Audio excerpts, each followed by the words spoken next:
I was presenting a quarterly risk analysis to our executive board when my private emergency line vibrated. I stepped out to answer, expecting a routine alert. Instead, it was Thomas, my private wealth manager. He sounded completely breathless. He said, "Chloe, your $2.5 million penthouse was refinanced yesterday, and a $400,000 cash out is pending release right now." The floor seemed to drop out from under me. I asked him how that was possible without my consent. He paused, and his next words chilled my blood.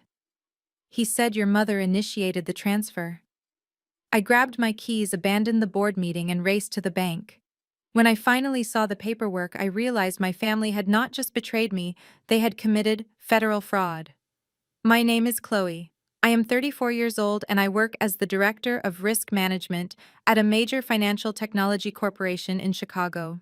Before I tell you exactly how I dismantled my family's web of lies and sent them spiraling into absolute ruin, let me know where you are watching from in the comments below.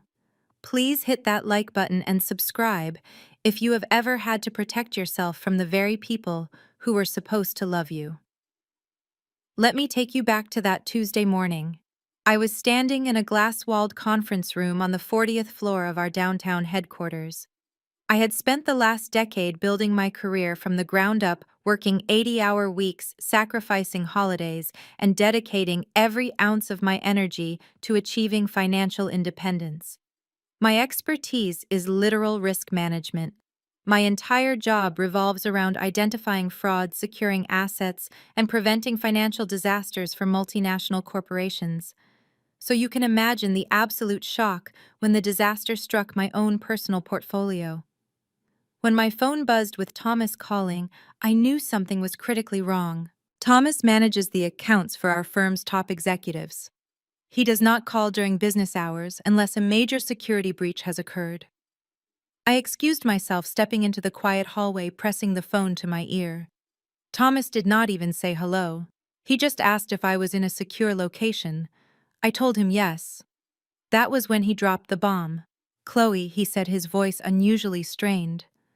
"I received an automated alert on your primary real estate portfolio. The penthouse was refinanced yesterday afternoon. A cash-out wire transfer for $400,000 is sitting in the clearing queue right now." I stood frozen. The massive windows overlooking the Chicago skyline suddenly felt like they were closing in on me. I told him that was impossible. I bought that penthouse free and clear 3 years ago with my corporate bonuses. I have zero mortgage on that property. I have not signed a single piece of paper applying for a loan, let alone a cash-out refinance. Thomas took a sharp breath. "I know," he said. "That is why I manually halted the wire transfer and called you immediately. The paperwork was pushed through our rapid approval system late yesterday. It looks completely legitimate on the surface. But the beneficiary account for the $400,000 wire transfer does not match your primary accounts." "Who is the beneficiary?" I demanded, my voice dropping to a dangerous whisper. "The funds are directed to an external joint account," Thomas replied. "The primary account holder listed is Patricia, your mother." The name hit me like a physical blow to the chest. Patricia, my mother, the woman who had spent my entire life telling me that my obsession with finance was unnatural. The woman who constantly berated me for not choosing a soft, caring profession like nursing.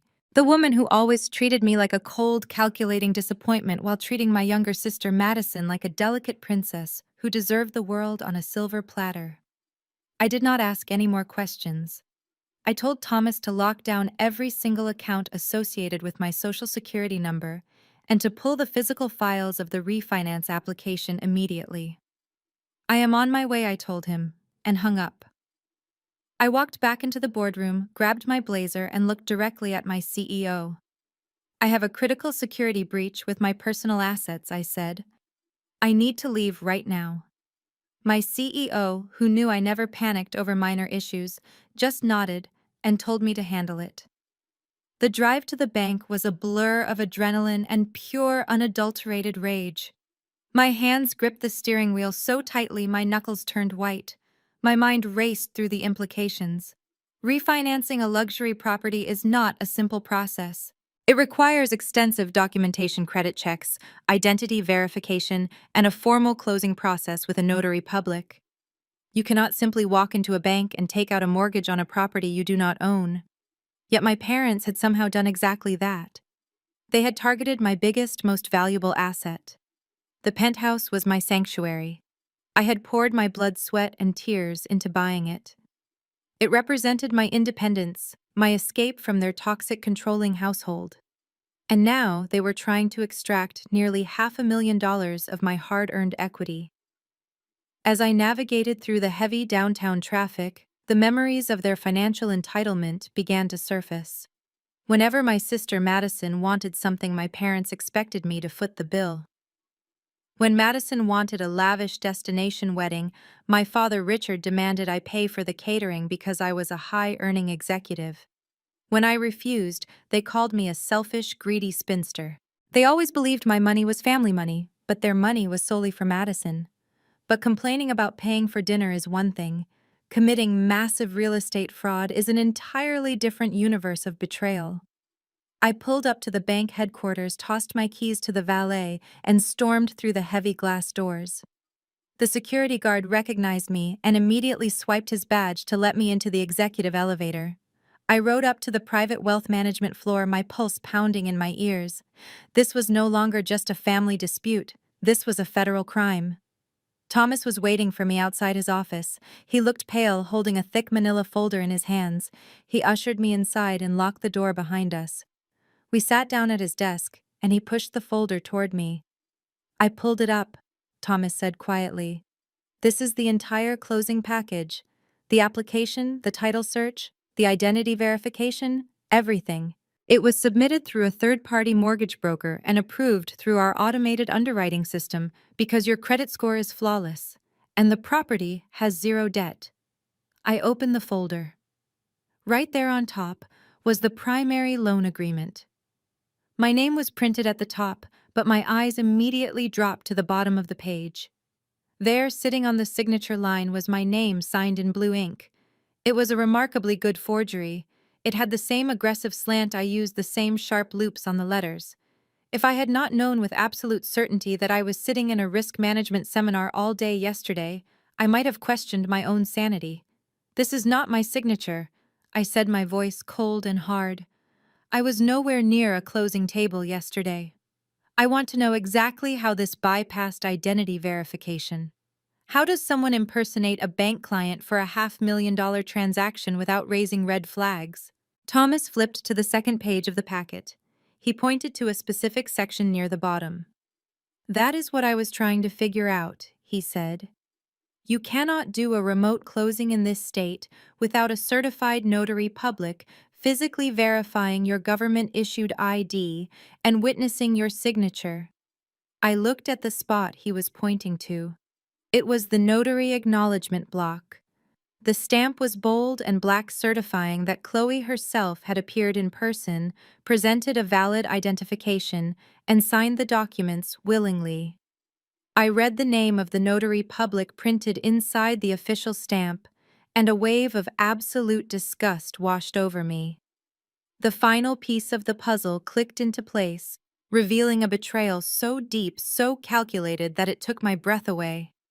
The person who had notarized the forged documents was Jamal, my sister Madison's husband. I stared at the black ink of the notary stamp pressing into the crisp white paper. The name inside the official seal read Jamal Washington, my brother-in-law, Madison's husband. Jamal is a tall, impeccably groomed African-American man who always wore custom Italian suits he could barely afford. He worked as a senior loan officer at a competing mortgage firm across town. He always carried himself with an unwarranted arrogance at family dinners, bragging about his real estate connections and financial acumen. He loved to play the role of the big-shot provider for my sister. But I knew the truth. I knew he was stretched thin financially to maintain that facade. Now it was horrifyingly clear just how far he was willing to go to fund his lifestyle. He was leveraging his professional credentials to help my mother steal my home equity. Thomas leaned back in his leather chair, running a heavy hand over his face. He said he could not believe this was happening. A licensed notary essentially handed them the keys to your property, Chloe. That is a direct violation of his state oath and a severe federal offense. I asked Thomas to pull up the identity verification scans from the digital file. I needed to see exactly how my mother passed herself off as me. Refinancing a home requires strict adherence to identity regulations. Thomas typed rapidly on his keyboard and turned his monitor toward me.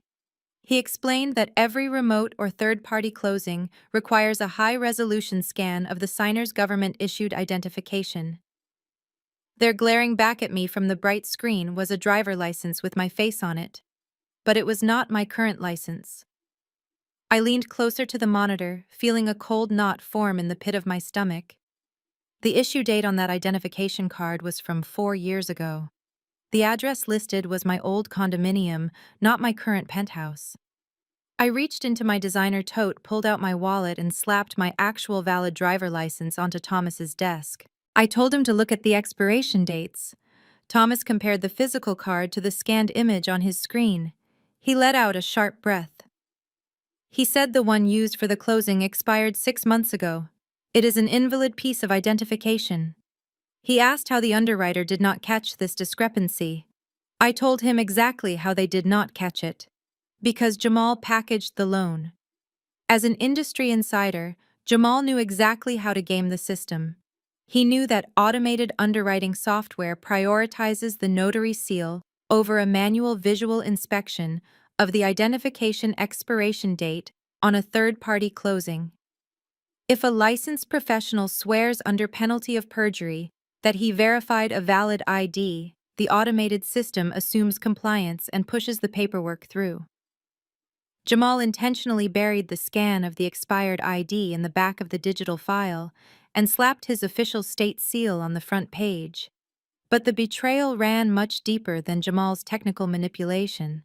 I stared at the scanned image of that old ID, and a memory hit me with sickening clarity. 2 years ago, during a miserable Thanksgiving dinner at my parents' house, my wallet had gone missing from my purse for an hour. My mother, Patricia, had suddenly found it slipped between the couch cushions in the den. She handed it back to me with a sweet, innocent smile. I had not noticed until 3 days later that my driver license was missing from the slot. I assumed it had fallen out at a coffee shop or a grocery store. I spent an entire Tuesday afternoon at the Department of Motor Vehicles getting a replacement. She stole it. I said the words out loud, my voice echoing in the quiet office.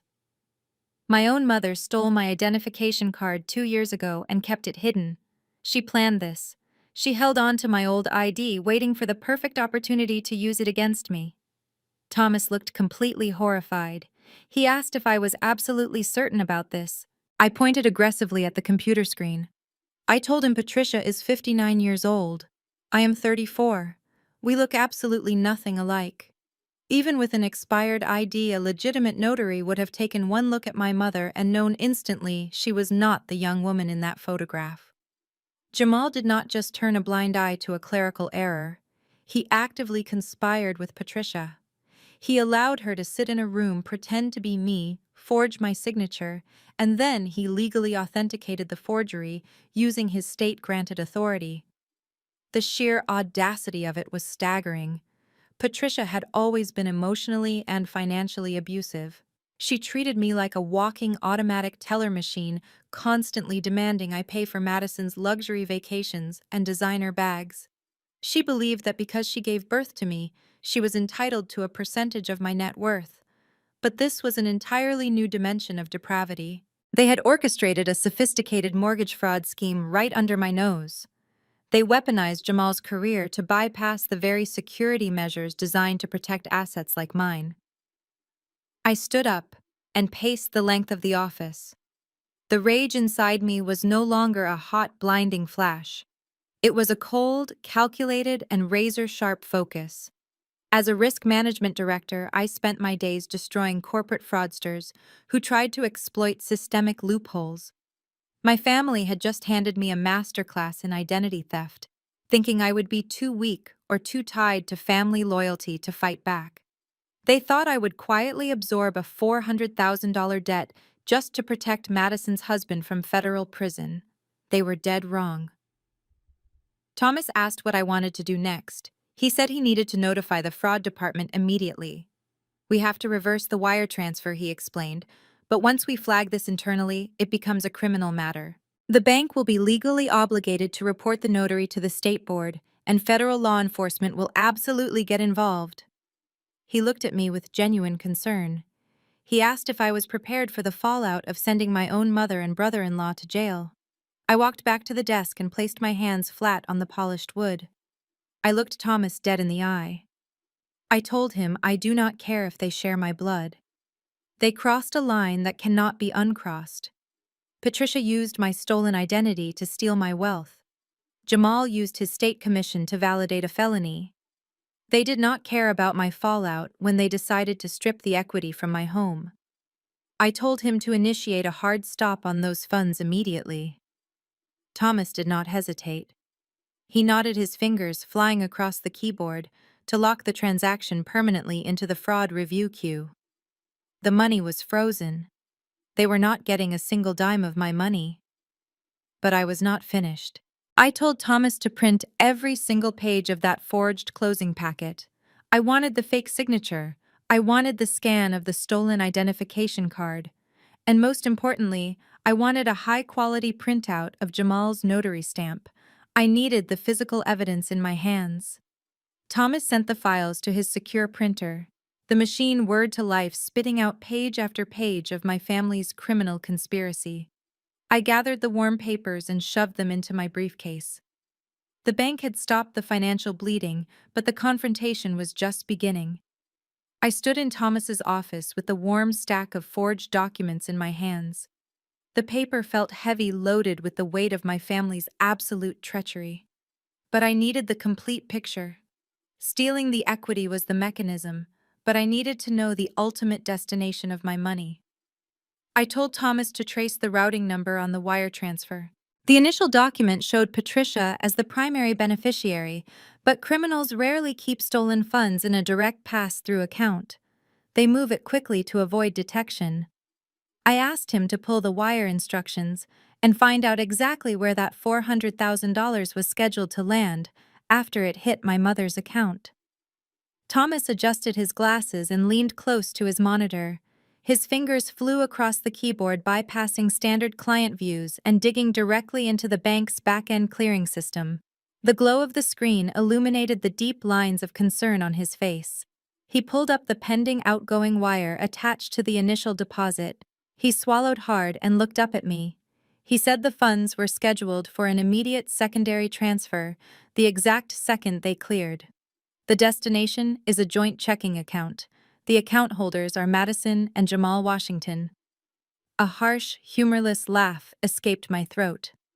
Madison, my spoiled, entitled younger sister, the golden child who had never worked a full-time job in her life, who expected the world to bow at her feet simply because she existed. Of course, she was the ultimate beneficiary. My parents were willing to commit a federal felony just to fund her extravagant lifestyle. I demanded to know what the wire memo said. Nobody moves nearly $500,000 into a standard checking account without a specific documented purpose. Thomas clicked another button. He said the funds are explicitly marked for a direct escrow transfer to a title company. He read the property address listed on the memo line aloud. I instantly recognized the zip code. It was an ultra-exclusive gated community in the northern suburbs, a neighborhood filled with sprawling estates, infinity pools, and multi-million-dollar price tags. Madison had been obsessed with that neighborhood for years. She constantly posted pictures of those houses on her social media, complaining that Jamal's income as a loan officer was never enough to get them past the guarded gates. Now I understood the entire sickening scheme. Jamal and Madison wanted a mega mansion they could never afford on their own. Jamal, drowning in the pressure to look like a wealthy real estate mogul, realized he could not qualify for a legitimate jumbo loan. So he turned to his willing accomplices, my parents. Richard and Patricia probably saw this as their grand gesture to their favorite daughter. They decided to extract the cash from my paid-off penthouse use Jamal's notary credentials to bypass the legal safeguards and hand Madison the massive down payment she needed to buy her dream house. They literally cannibalized my financial security to buy Madison a mansion. I looked at the clock on Thomas's wall.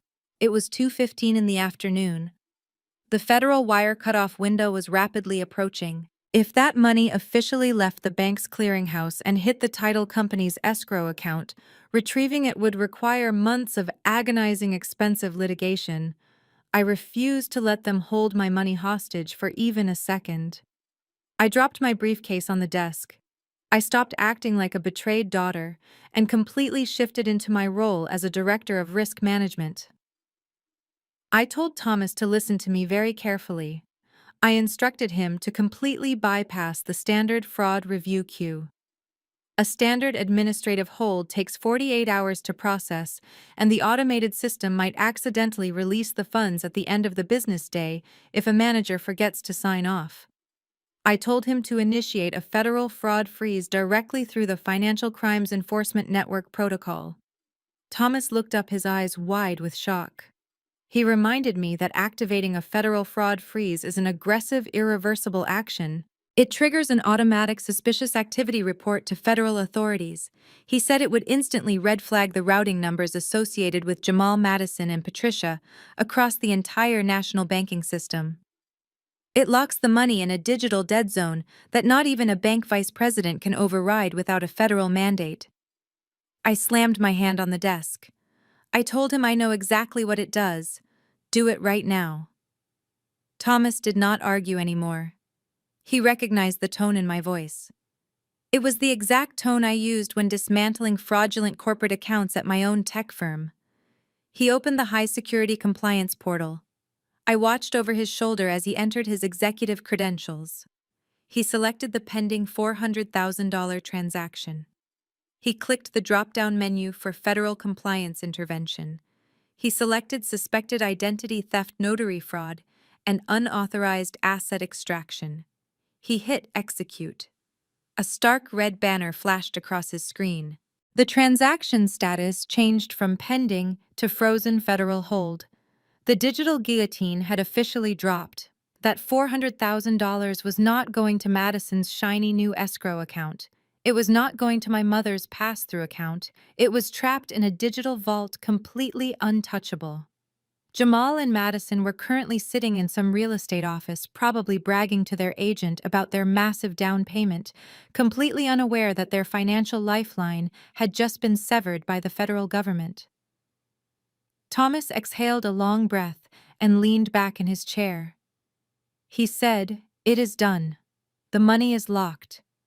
He told me the bank's legal team would automatically file the paperwork with the authorities by the end of the day. I gathered the printed copies of the forged deed, the fake identification scans, and the fraudulent notary stamps. I stacked them neatly and placed them into my leather briefcase.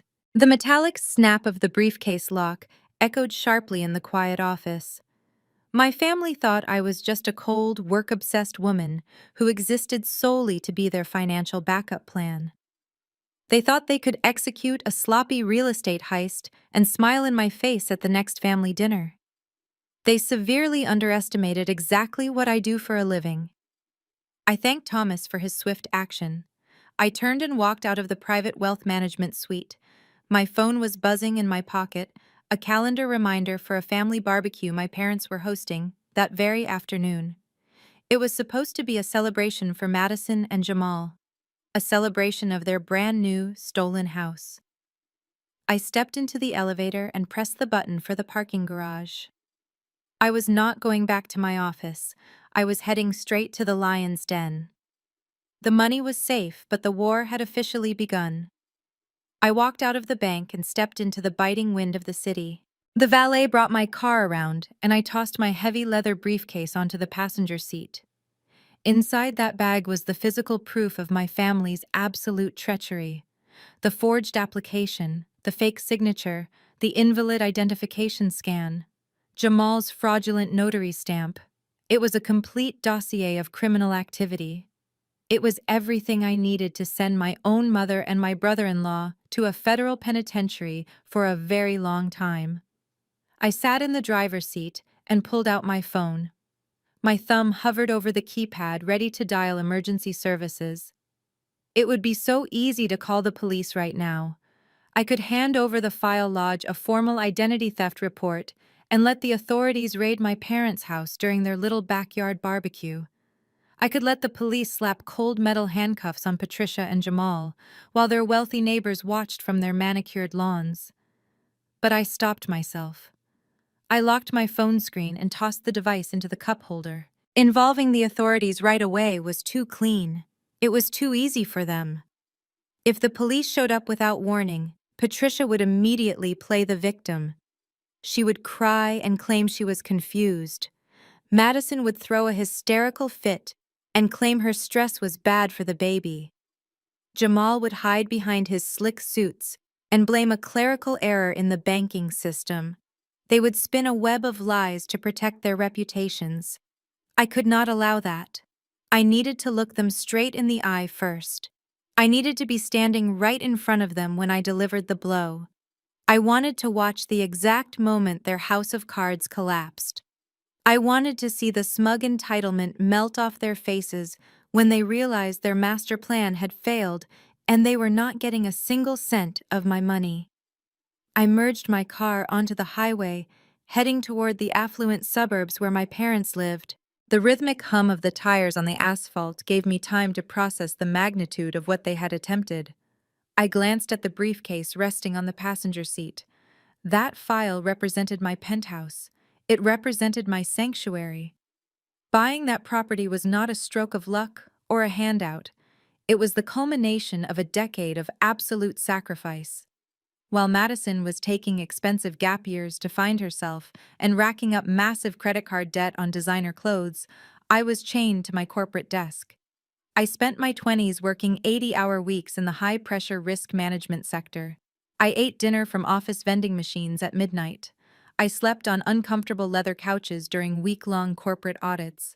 I missed weddings, skipped birthdays, and abandoned vacations because I was relentlessly determined to build an impenetrable financial fortress for myself. When I finally received my massive executive bonus 3 years ago, I did not buy sports cars or book luxury trips to Europe. I bought my $2.5 million penthouse in cash, free and clear. It was my physical proof that my grueling sacrifices actually meant something.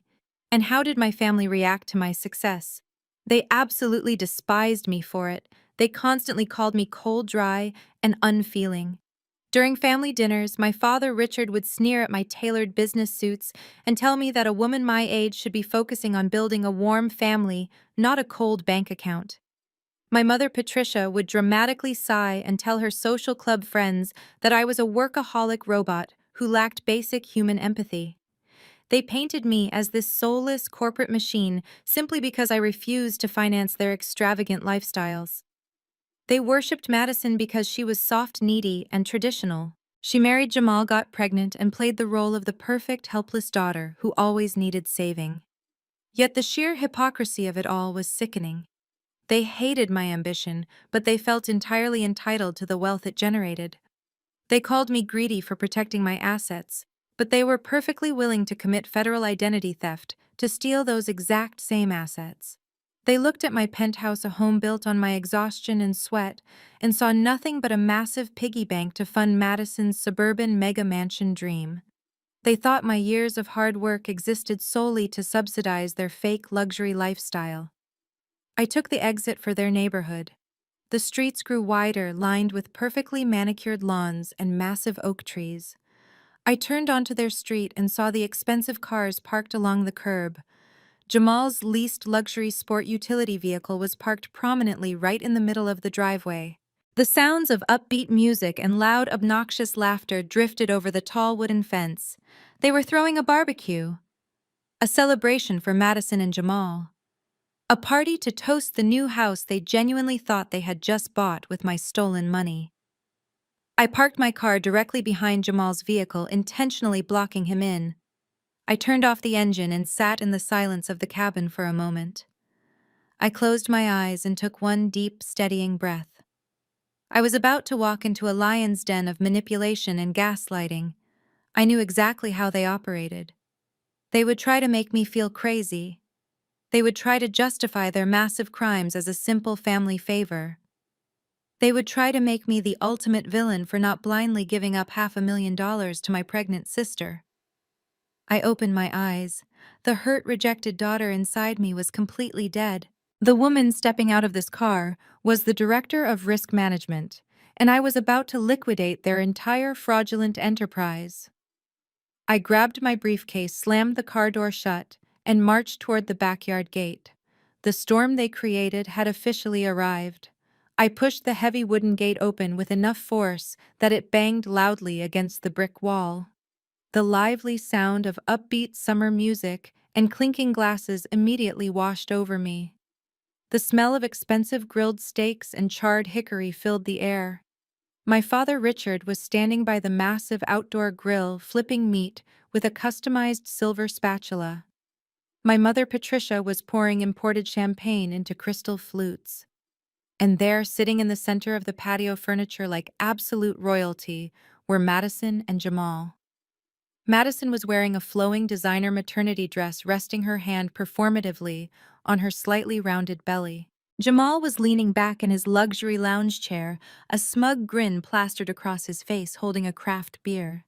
They were literally raising their glasses in a toast. "To our beautiful daughter and our brilliant son-in-law," Richard announced loudly, holding his spatula in the air. "Congratulations on closing on the new estate. That neighborhood is going to be incredibly lucky to have you. Here is to generational wealth and family success." I marched directly across the manicured lawn. The heels of my shoes sank slightly into the soft grass, but my posture was completely rigid. The casual chatter died down as soon as they noticed me approaching. My father lowered his spatula, his brow furrowing. Madison stopped mid-sip, her eyes darting to the heavy leather briefcase in my hand. Jamal stiffened in his seat. His arrogant smile faltered for just a fraction of a second before he forced it back into place, attempting to look unbothered. I did not say a single word of greeting. I walked straight to the glass patio table right in the middle of their lavish spread of artisanal cheeses and expensive crackers. I unlatched my briefcase. The sharp metallic click echoed loudly over the fading backyard music. I pulled out the thick stack of printed bank documents, the forged application, the fake signature, the illegal notary stamp. I slammed the entire stack down onto the glass table with a violent thud. The impact made the crystal champagne flutes rattle dangerously. I looked directly at my mother. I told her I just came from the bank. I told her I saw the refinance documents for my penthouse. I expected panic. I expected her to turn pale, to stammer, to try and deny her involvement. I expected at least an ounce of shame for getting caught committing identity theft. Instead, Patricia simply rolled her eyes. She took a slow, deliberate sip of her champagne, carefully smoothed her perfectly styled hair, and let out a scoff that dripped with absolute condescension. She looked at me not like a criminal who had been caught, but like a mother annoyed by a misbehaving toddler. "Why are you overreacting like this?" Patricia said, her voice completely devoid of any guilt. "You are making a massive scene over absolutely nothing. What do you even need a huge penthouse all to yourself for anyway? You live alone, you work all day, it is just empty space. Madison is about to give birth to my grandchild. Jamal needs a big home office for his real estate business. You are a corporate director making $500,000 a year. Giving your sister a $400,000 boost will not kill you." I stood there staring at the woman who gave birth to me, utterly paralyzed by her sheer audacity. She was not denying the crime. She was annoyed that I dared to be upset about it. She genuinely believed that stealing $500,000 of my equity was simply a justified reallocation of family resources. Madison adjusted herself in her chair and sighed loudly, playing the victim, exactly on cue. She said, "Chloe, honestly, you are being so selfish right now. Jamal and I have been stressed sick about finding the right house for the baby. You have all that money tied up in a property you barely even use. We are actually putting it to good use to build a family. You should be happy to help us out. That is what supportive sisters do." Jamal nodded in agreement, taking a casual sip of his beer, as if we were discussing a minor grocery bill. He said, "Look, Chloe, the rates I locked in for you were extremely competitive. You should be thanking me. Most people would pay a premium for the kind of rapid closing I orchestrated. I handled all the tedious paperwork, so you would not have to interrupt your busy schedule. We kept it entirely in the family nice and quiet."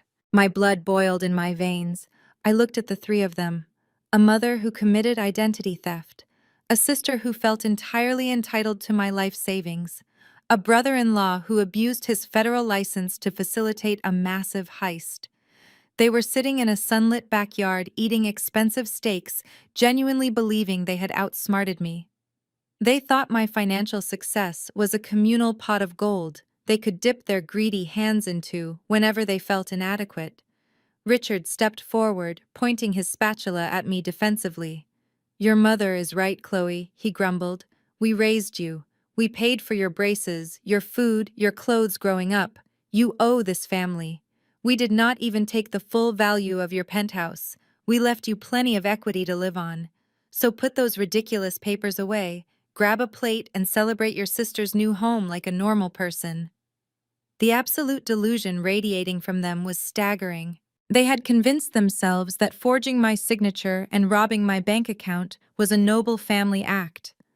They expected me to simply swallow a massive fraudulent mortgage just to keep the peace and fund Madison's luxurious suburban fantasy. They expected me to surrender. I did not grab a plate. I did not take a single step toward their lavish spread of food. I stood completely still, my eyes locked onto my father. I let his ridiculous demand hang in the air for a long moment, allowing the silence to stretch until it became suffocating. The upbeat music playing from the outdoor speakers suddenly felt entirely out of place. I told them there would be no celebration today, tomorrow, or ever. I told them the money was not coming. Madison frowned, her hand dropping defensively from her stomach. She asked what I was talking about. She looked at her husband and said Jamal already initiated the wire transfer. She said the title company was expecting the escrow deposit by the end of the business day. I shifted my gaze to Jamal.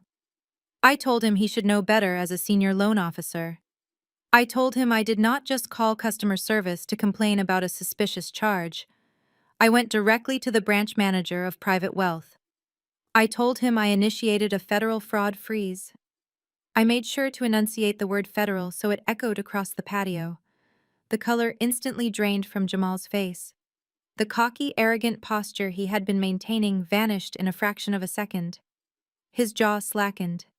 As a mortgage industry professional, he knew exactly what that term meant. He knew the money was currently locked in a digital dead zone. He knew it was entirely out of reach, completely untouchable, and firmly under the microscope of federal banking authorities. No escrow, no mansion, just a massive glaring red flag on his professional license. My father realized the implications of what I had just said. He realized that the massive down payment for his golden child was gone. His face contorted into a mask of absolute fury. He dropped his silver spatula. He slammed his heavy fist down on the glass patio table with a violent, explosive force. The impact rattled the plates, bounced the silverware, and sent a crystal champagne flute tipping over. The expensive liquid spilled across the glass surface, dripping down onto the concrete below. "You cold-blooded, ungrateful wretch," Richard roared, his face turning a dangerous, volatile shade of crimson. He stepped away from the grill, marching toward me with his chest puffed out, trying to use his physical size to intimidate me. "You have always been exactly like this," he screamed, his voice booming over the quiet hum of the affluent neighborhood. "Cold, selfish, and completely dead inside. You care more about your bloated bank accounts than your own flesh and blood." I did not flinch. I did not step back. I looked at him with absolute indifference. He pointed a thick, accusatory finger directly at my face. He told me I owed them this money. He shouted that I had owed this family ever since the day I turned 18. He screamed that he had explicitly forbidden me from studying finance. He reminded me of his grand plan for my life, the plan where my only purpose was to serve them. He yelled that he ordered me to stay right here in this house to study nursing, to be the built-in caretaker for him and Patricia as they aged, and to be a permanent support system for Madison. But you defied me. He bellowed, the veins in his neck bulging. You packed your bags in the middle of the night. You walked out that front door, and you turned your back on this family to chase corporate greed in the city. You abandoned your duties. He took another step closer, his breath reeking of anger and alcohol. And now that you have clawed your way to the top, you think you can just come back here and trample all over your sister. You think your money makes you untouchable. I am your father. I brought you into this world. I put a roof over your head. I have every single right to use your assets to compensate Madison for the stable family environment you destroyed when you walked out on us. The absolute insanity of his logic washed over me. He honestly believed my wealth was a family tax. He genuinely believed that because I refused to be their domestic servant 16 years ago, my current assets were theirs to freely distribute. They wanted to punish me for achieving the exact independence and success they had explicitly tried to prevent. In his twisted mind, committing identity theft and federal mortgage fraud was simply a father collecting a long overdue debt from a disobedient child. I looked past his red, screaming face. I looked at Patricia, who was nodding along with his deranged, toxic speech, her arms crossed in righteous agreement. I looked at Madison, who was crying real dramatic tears, now clutching her husband's arm as she realized her mega mansion dream was slipping through her fingers. The air around us was thick with the smell of charred meat and spilled champagne. I stood my ground, my high heels planted firmly on their stone patio. I let him scream. I let him vent every ounce of his toxic entitlement and deep-seated resentment. Hearing him say those words out loud only confirmed every single reason I had for packing those bags and escaping this house when I was a teenager. He thought yelling would break me. He thought the booming, authoritative voice of the family patriarch would force me into submission just like it did when I was a terrified, helpless child. He expected me to cower, apologize, and surrender my hard-earned wealth to appease his ego. But I was not an 18-year-old girl anymore. I was a corporate executive who handled hostile negotiations and dismantled multi-million-dollar risk threats for a living. His anger was nothing but useless, desperate noise. I let his echo fade into the open air of the backyard. I did not raise my voice. I did not match his frantic, unhinged energy. I simply stared at him until his heavy breathing slowed. I was about to show them exactly what happens when you try to treat a risk management director like a subservient piggy bank. Before my father could draw enough breath to launch into another unhinged tirade, Jamal stepped directly between us. The heavy, oppressive silence of the patio was suffocating, broken only by the distant hum of a neighbor's lawnmower.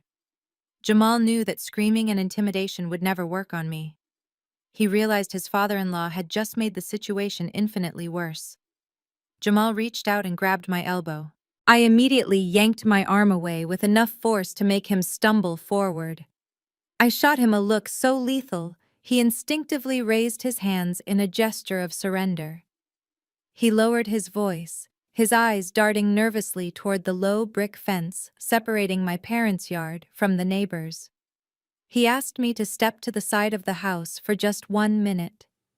He pleaded with his hands, begging for a private conversation, away from the glaring eyes of my parents and his sobbing wife. I followed him toward the narrow, shaded walkway near the pool equipment purely out of a dark, morbid curiosity to hear exactly how he planned to dig himself out of a federal crater. The moment we were out of direct eyesight, Jamal leaned his tall frame against the cool brick wall. The charismatic, flashy real estate hotshot was completely gone. His custom-tailored suit, which he usually wore like armor, suddenly looked like a cheap, ill-fitting costume. Heavy beads of sweat gathered on his forehead and upper lip. He dropped the arrogant, superior attitude entirely. He looked exactly like what he was, a cornered criminal staring down the barrel of a ruined life. "Look at me, sister-in-law," Jamal started, his voice a frantic, breathless whisper. "We need to talk like adults. I am the one who approved this loan. I personally packaged the file. I am the one who stamped the notary seal. My signature and my license number are permanently attached to those documents you are holding in that briefcase. He took a step closer, his dark eyes wide with an intense, suffocating panic.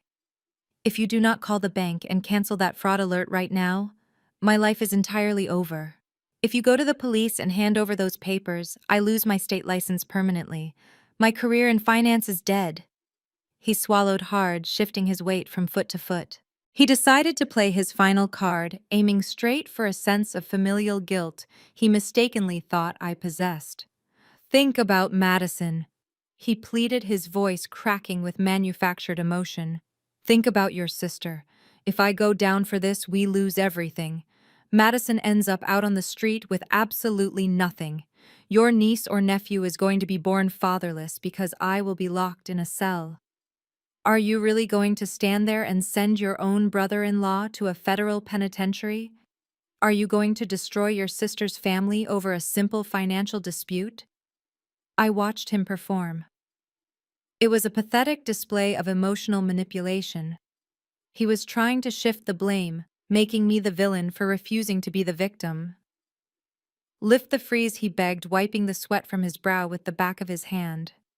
Just make a phone call. Tell the bank manager it was a massive misunderstanding. Tell them you gave us verbal permission, and the paperwork just got messy. I swear to you on my life, Chloe, I will pay you back every single cent. We can write up a private contract right now. I will set up an automatic transfer from my accounts to yours. I will pay you back with premium interest in monthly installments. You will not lose a single dollar. Just do not destroy my family. I stared at his desperate, sweating face. A cold, sharp laugh escaped my lips. It was not a laugh of amusement. It was a laugh of pure, unfiltered contempt. The sound of it echoed off the brick walls, sharp and cutting. A private contract. I repeated, my voice dripping with absolute mockery. You want me to lift a federal fraud freeze so you can buy a multi-million-dollar mansion, and in return, you are offering me an unsecured promise to pay me back. You want me to authorize a $400,000 handshake loan to a man who literally just committed identity theft to rob me? Jamal opened his mouth to speak, but I stepped forward, forcing him to press his back flat against the brick wall. I am a director of risk management, Jamal, I said, keeping my tone deadly quiet and perfectly measured. I assess financial liabilities for a living. I destroy corporate fraudsters for breakfast. And you are the very definition of a catastrophic risk. I looked him up and down, mentally dismantling his entire fake empire. I know exactly who you are, I continued. You cannot even afford the lease on that luxury sport utility vehicle sitting in the driveway. You buy expensive suits and expensive drinks to look like a wealthy mogul, but your debt-to-income ratio must be a complete nightmare. You cannot afford to buy a house in that gated community without stealing your sister-in-law's equity. You do not have the capital to pay me back a fraction of that money. And even if you did, your word is absolutely worthless. But I can get the money. Jamal stammered, his eyes darting around wildly. I have commissions coming in. I have deals closing. I cut him off. Do you honestly think I am stupid enough to believe a liar who hides behind a notary stamp? I asked. You and my mother conspired to bypass security protocols designed to stop criminals exactly like you. You thought because I am family, I would be a soft target. You thought I would just cry, forgive you, and absorb a massive mortgage to keep Madison happy. Jamal shook his head desperately. Chloe, please, you cannot do this to the baby. You should have thought about your unborn child before you stamped a forged document, I whispered, stepping back and adjusting the strap of my briefcase. You should have thought about your career before you decided to play a high-stakes game of fraud with a woman who analyzes fraud for a living. I am not lifting the freeze. I am not covering up your crimes to save your pathetic ego. I turned on my heel and began walking back toward the patio. I stopped and looked over my shoulder one last time. You better find yourself a very good criminal defense attorney, Jamal, I said coldly. And you better start saving your pennies to pay his retainer. Wait for the subpoena. I emerged from the shadowed walkway and stepped back into the bright sunlight of the patio. Jamal trailed a few paces behind me, his shoulders slumped, his face an ash-gray mask of absolute defeat. The cocky stride of the successful loan officer was completely gone. The moment Madison took one look at her husband's shattered posture, she knew his little private negotiation had failed. She knew the money was still locked away in a federal void. She knew her multi-million-dollar mega mansion was slipping through her fingers forever. That is when the true theatrical performance began. Madison let out a shrill, piercing wail that shattered whatever quiet remained in the affluent backyard. She collapsed heavily back into her luxury lounge chair, burying her face in her hands, her shoulders heaving with violent, exaggerated sobs. She cried out that I was ruining her entire life. She shrieked that the stress I was causing was going to harm the baby. She wailed that I was a jealous, bitter, evil woman who simply could not stand to see her younger sister happy. She painted a picture of absolute victimhood. She acted as though I had walked into her home and physically assaulted her, rather than simply protecting my own stolen bank accounts from a highly coordinated fraud ring. Right on cue, the enablers swooped in.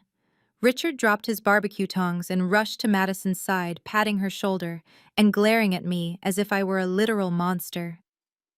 Patricia hovered over her golden child, cooing soft, coddling words of comfort, treating a 30-year-old married woman like a helpless toddler who had just dropped her ice cream cone. They created a physical barricade around her, shielding her from the big, bad corporate sister who stubbornly refused to be robbed blind. My father practically growled at me, pointing a thick finger and telling me to look at what my extreme selfishness was doing to a vulnerable pregnant woman.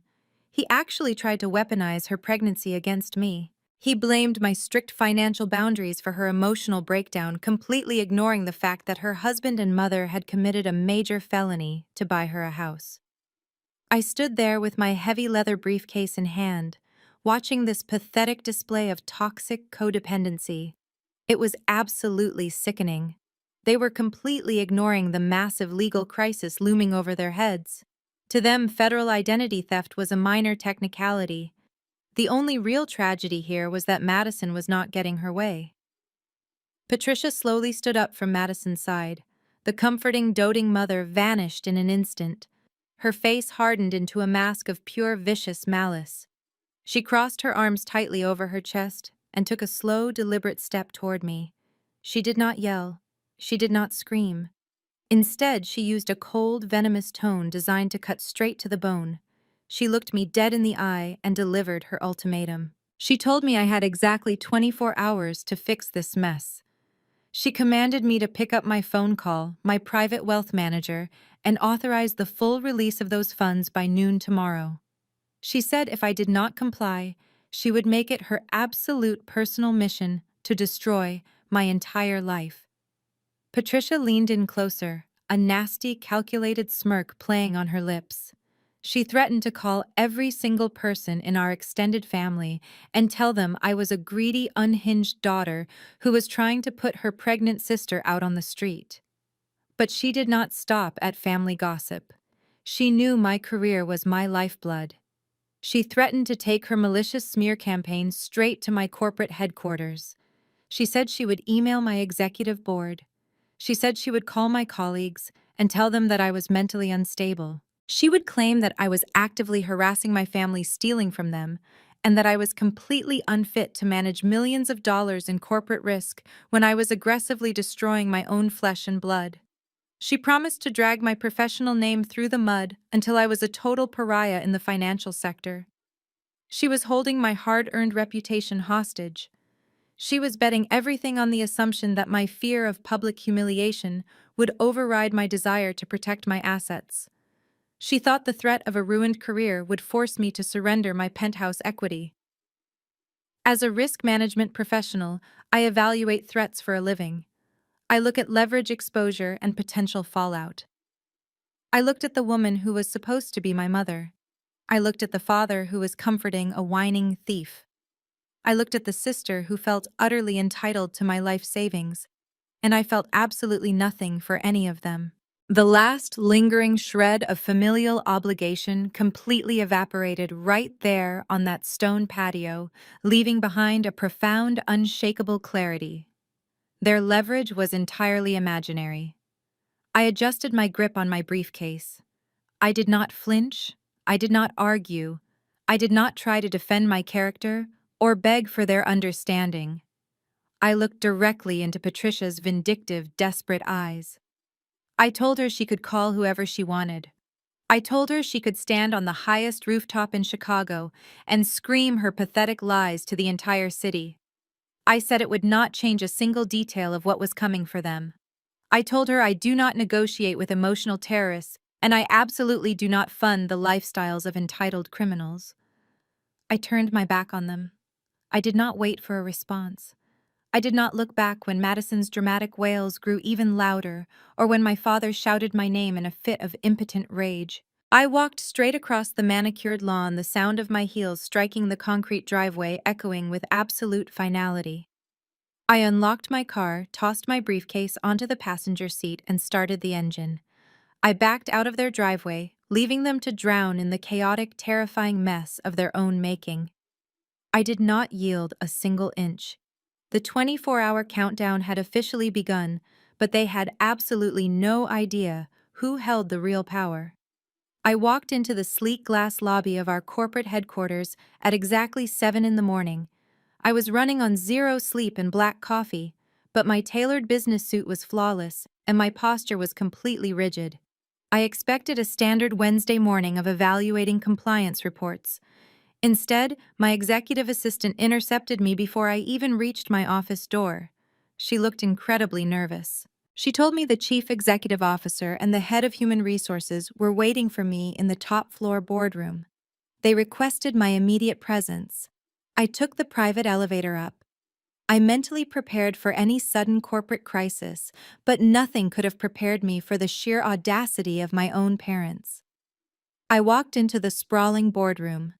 The CEO, a man who had mentored me for years and respected my ruthless efficiency, sat at the head of the massive mahogany table. The HR director sat next to him, looking deeply uncomfortable and clutching a printed piece of paper. The CEO gestured to the empty leather seat across from them. He slid the printed email across the polished wood toward me. I picked it up. The sender address belonged to Patricia. She had somehow managed to scrape the contact information for our entire executive board and senior partners. I read the text, and my blood turned to absolute ice. It was a masterclass in toxic manipulation, disguised as maternal concern. Patricia wrote that she was reaching out with a heavy broken heart regarding her beloved daughter Chloe. She claimed I was suffering from a severe, undiagnosed mental health crisis. She explicitly lied and said I was currently experiencing a psychotic break manifesting in paranoid delusions and erratic financial hoarding. The email went on to accuse me of embezzling family funds to fuel a secret gambling addiction. Richard had clearly added his own aggressive input, inserting a paragraph claiming I was violently threatening my pregnant sister and was entirely unfit to manage corporate risk. They ended their malicious manifesto by begging the board to compassionately terminate my employment, so I would be forced to hit rock bottom and seek the psychiatric help I desperately needed. They thought they could strip me of my high salary, my stellar reputation, and my corporate health care in one coordinated strike. They honestly thought losing my job would break my spirit and force me to release the federal freeze on their stolen money out of pure desperation. I finished reading the email. I did not gasp. I did not cry. I looked up at the CEO and the HR director with a completely stoic expression. The HR director nervously cleared her throat and asked if there was any truth to these incredibly serious allegations. She mentioned that corporate policy required them to investigate any claims of mental instability in the risk management department. I did not answer with defensive words. I simply placed my heavy leather briefcase on the conference table. It was the exact same briefcase I had carried to my parents' backyard yesterday. I unlatched the metal locks and pulled out the thick stack of bank documents. I laid out the forged mortgage application, the scan of my stolen and expired identification card, and the fake notary stamp bearing Jamal's name. I pushed the evidence toward the center of the table. I looked directly at my CEO and told him this is not a mental health crisis. I told him this is a retaliatory smear campaign from a family of desperate felons. I explained exactly how my mother and my brother-in-law had conspired to commit federal identity theft to extract $400,000 from my paid-off penthouse. I told them I had initiated a federal fraud freeze yesterday afternoon, and this deranged email was their vindictive response to getting caught. The CEO picked up the forged documents. He is a man who built his corporate empire by ruthlessly eliminating liabilities and destroying fraudsters. He carefully compared the fake signature on the loan application to the hundreds of internal documents I had signed for his company over the years. He looked at the blatantly expired identification scan. A slow, dark chuckle rumbled deep in his chest. He tossed the papers back onto the table. He looked at the HR director and told her to completely disregard the email and destroy all copies. Then he pressed the intercom button on his communication console. He requested Valerie to come to the boardroom immediately. Valerie is the general counsel for our entire corporation. She is a notoriously aggressive, brilliant corporate attorney who eats hostile litigators for breakfast and destroys rival companies for fun. 5 minutes later, the heavy boardroom doors swung open. Valerie walked in, her sharp designer heels clicking aggressively against the hardwood floor. She was a literal force of nature, completely unbothered by pleasantries. The CEO pointed to the documents on the table and told her that someone outside the company was attempting to extort and defame his best director of risk management. Valerie picked up the file. Her sharp eyes darted across the forged notary stamp and the illegal transaction records. A dangerous, predatory smile spread slowly across her face. She looked at me with genuine professional respect. She said this is textbook federal wire fraud and a catastrophic misuse of a state notary commission. She asked me what my current legal representation looked like.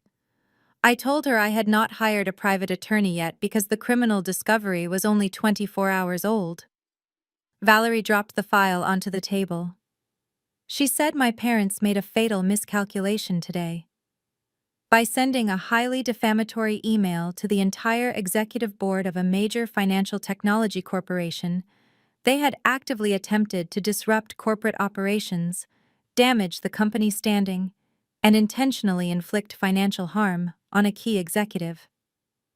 She looked at the CEO, who nodded in absolute silent agreement. Valerie leaned forward, resting her hands flat on the mahogany table. She looked me dead in the eye. She told me that I no longer needed to waste my time looking for a private attorney. She said the full weight of the corporate legal department was now completely at my disposal, entirely free of charge. She offered to personally rip my family to shreds, in both civil and federal court. My parents had tried to permanently destroy my career this morning, but all they managed to do was hand me a multi-million-dollar legal arsenal on a silver platter. I walked out of the boardroom feeling an unfamiliar sense of absolute invincibility. For my entire life, my parents had held all the power. They used guilt, shame, and fear to keep me in line.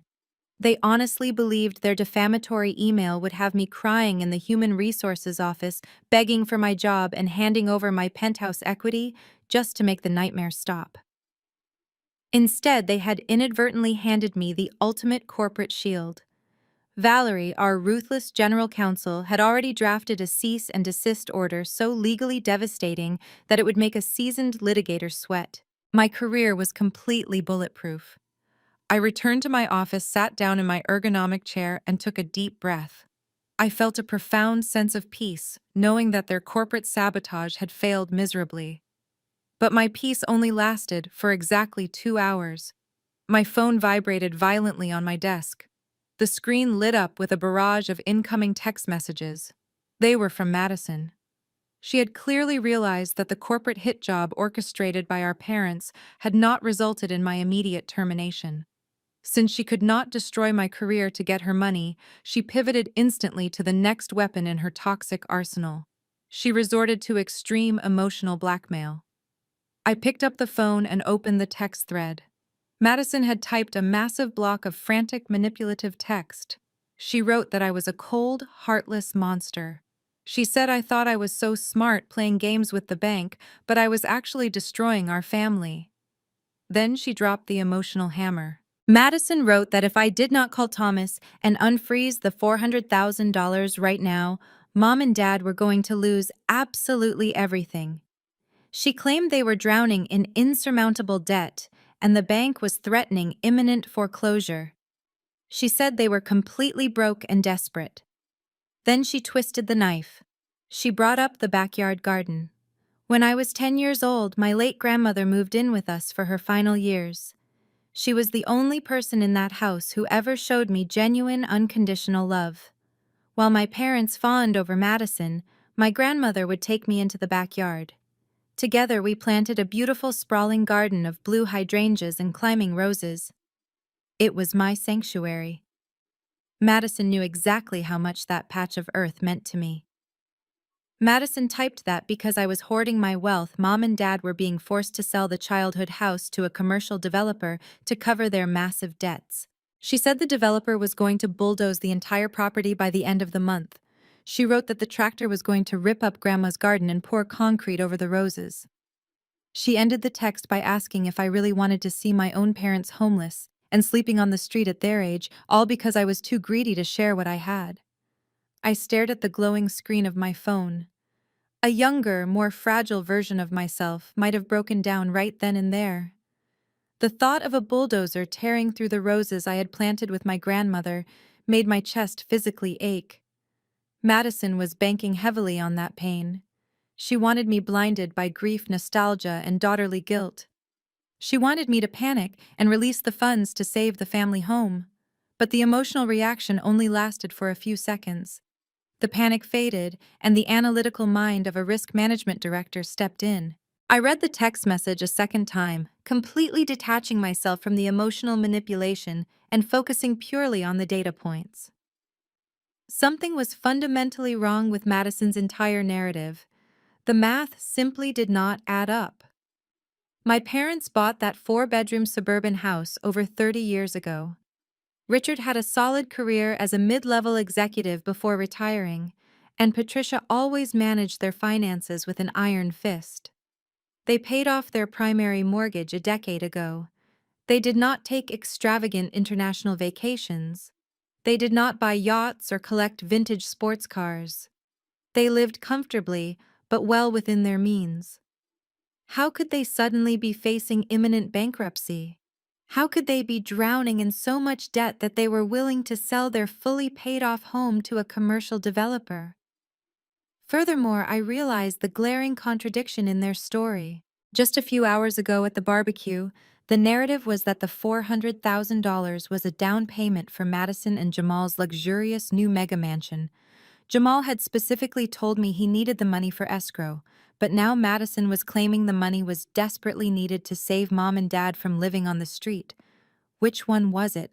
Were they buying a suburban palace, or were they fighting off foreclosure? Criminals always trip up when their lies become too complex to manage.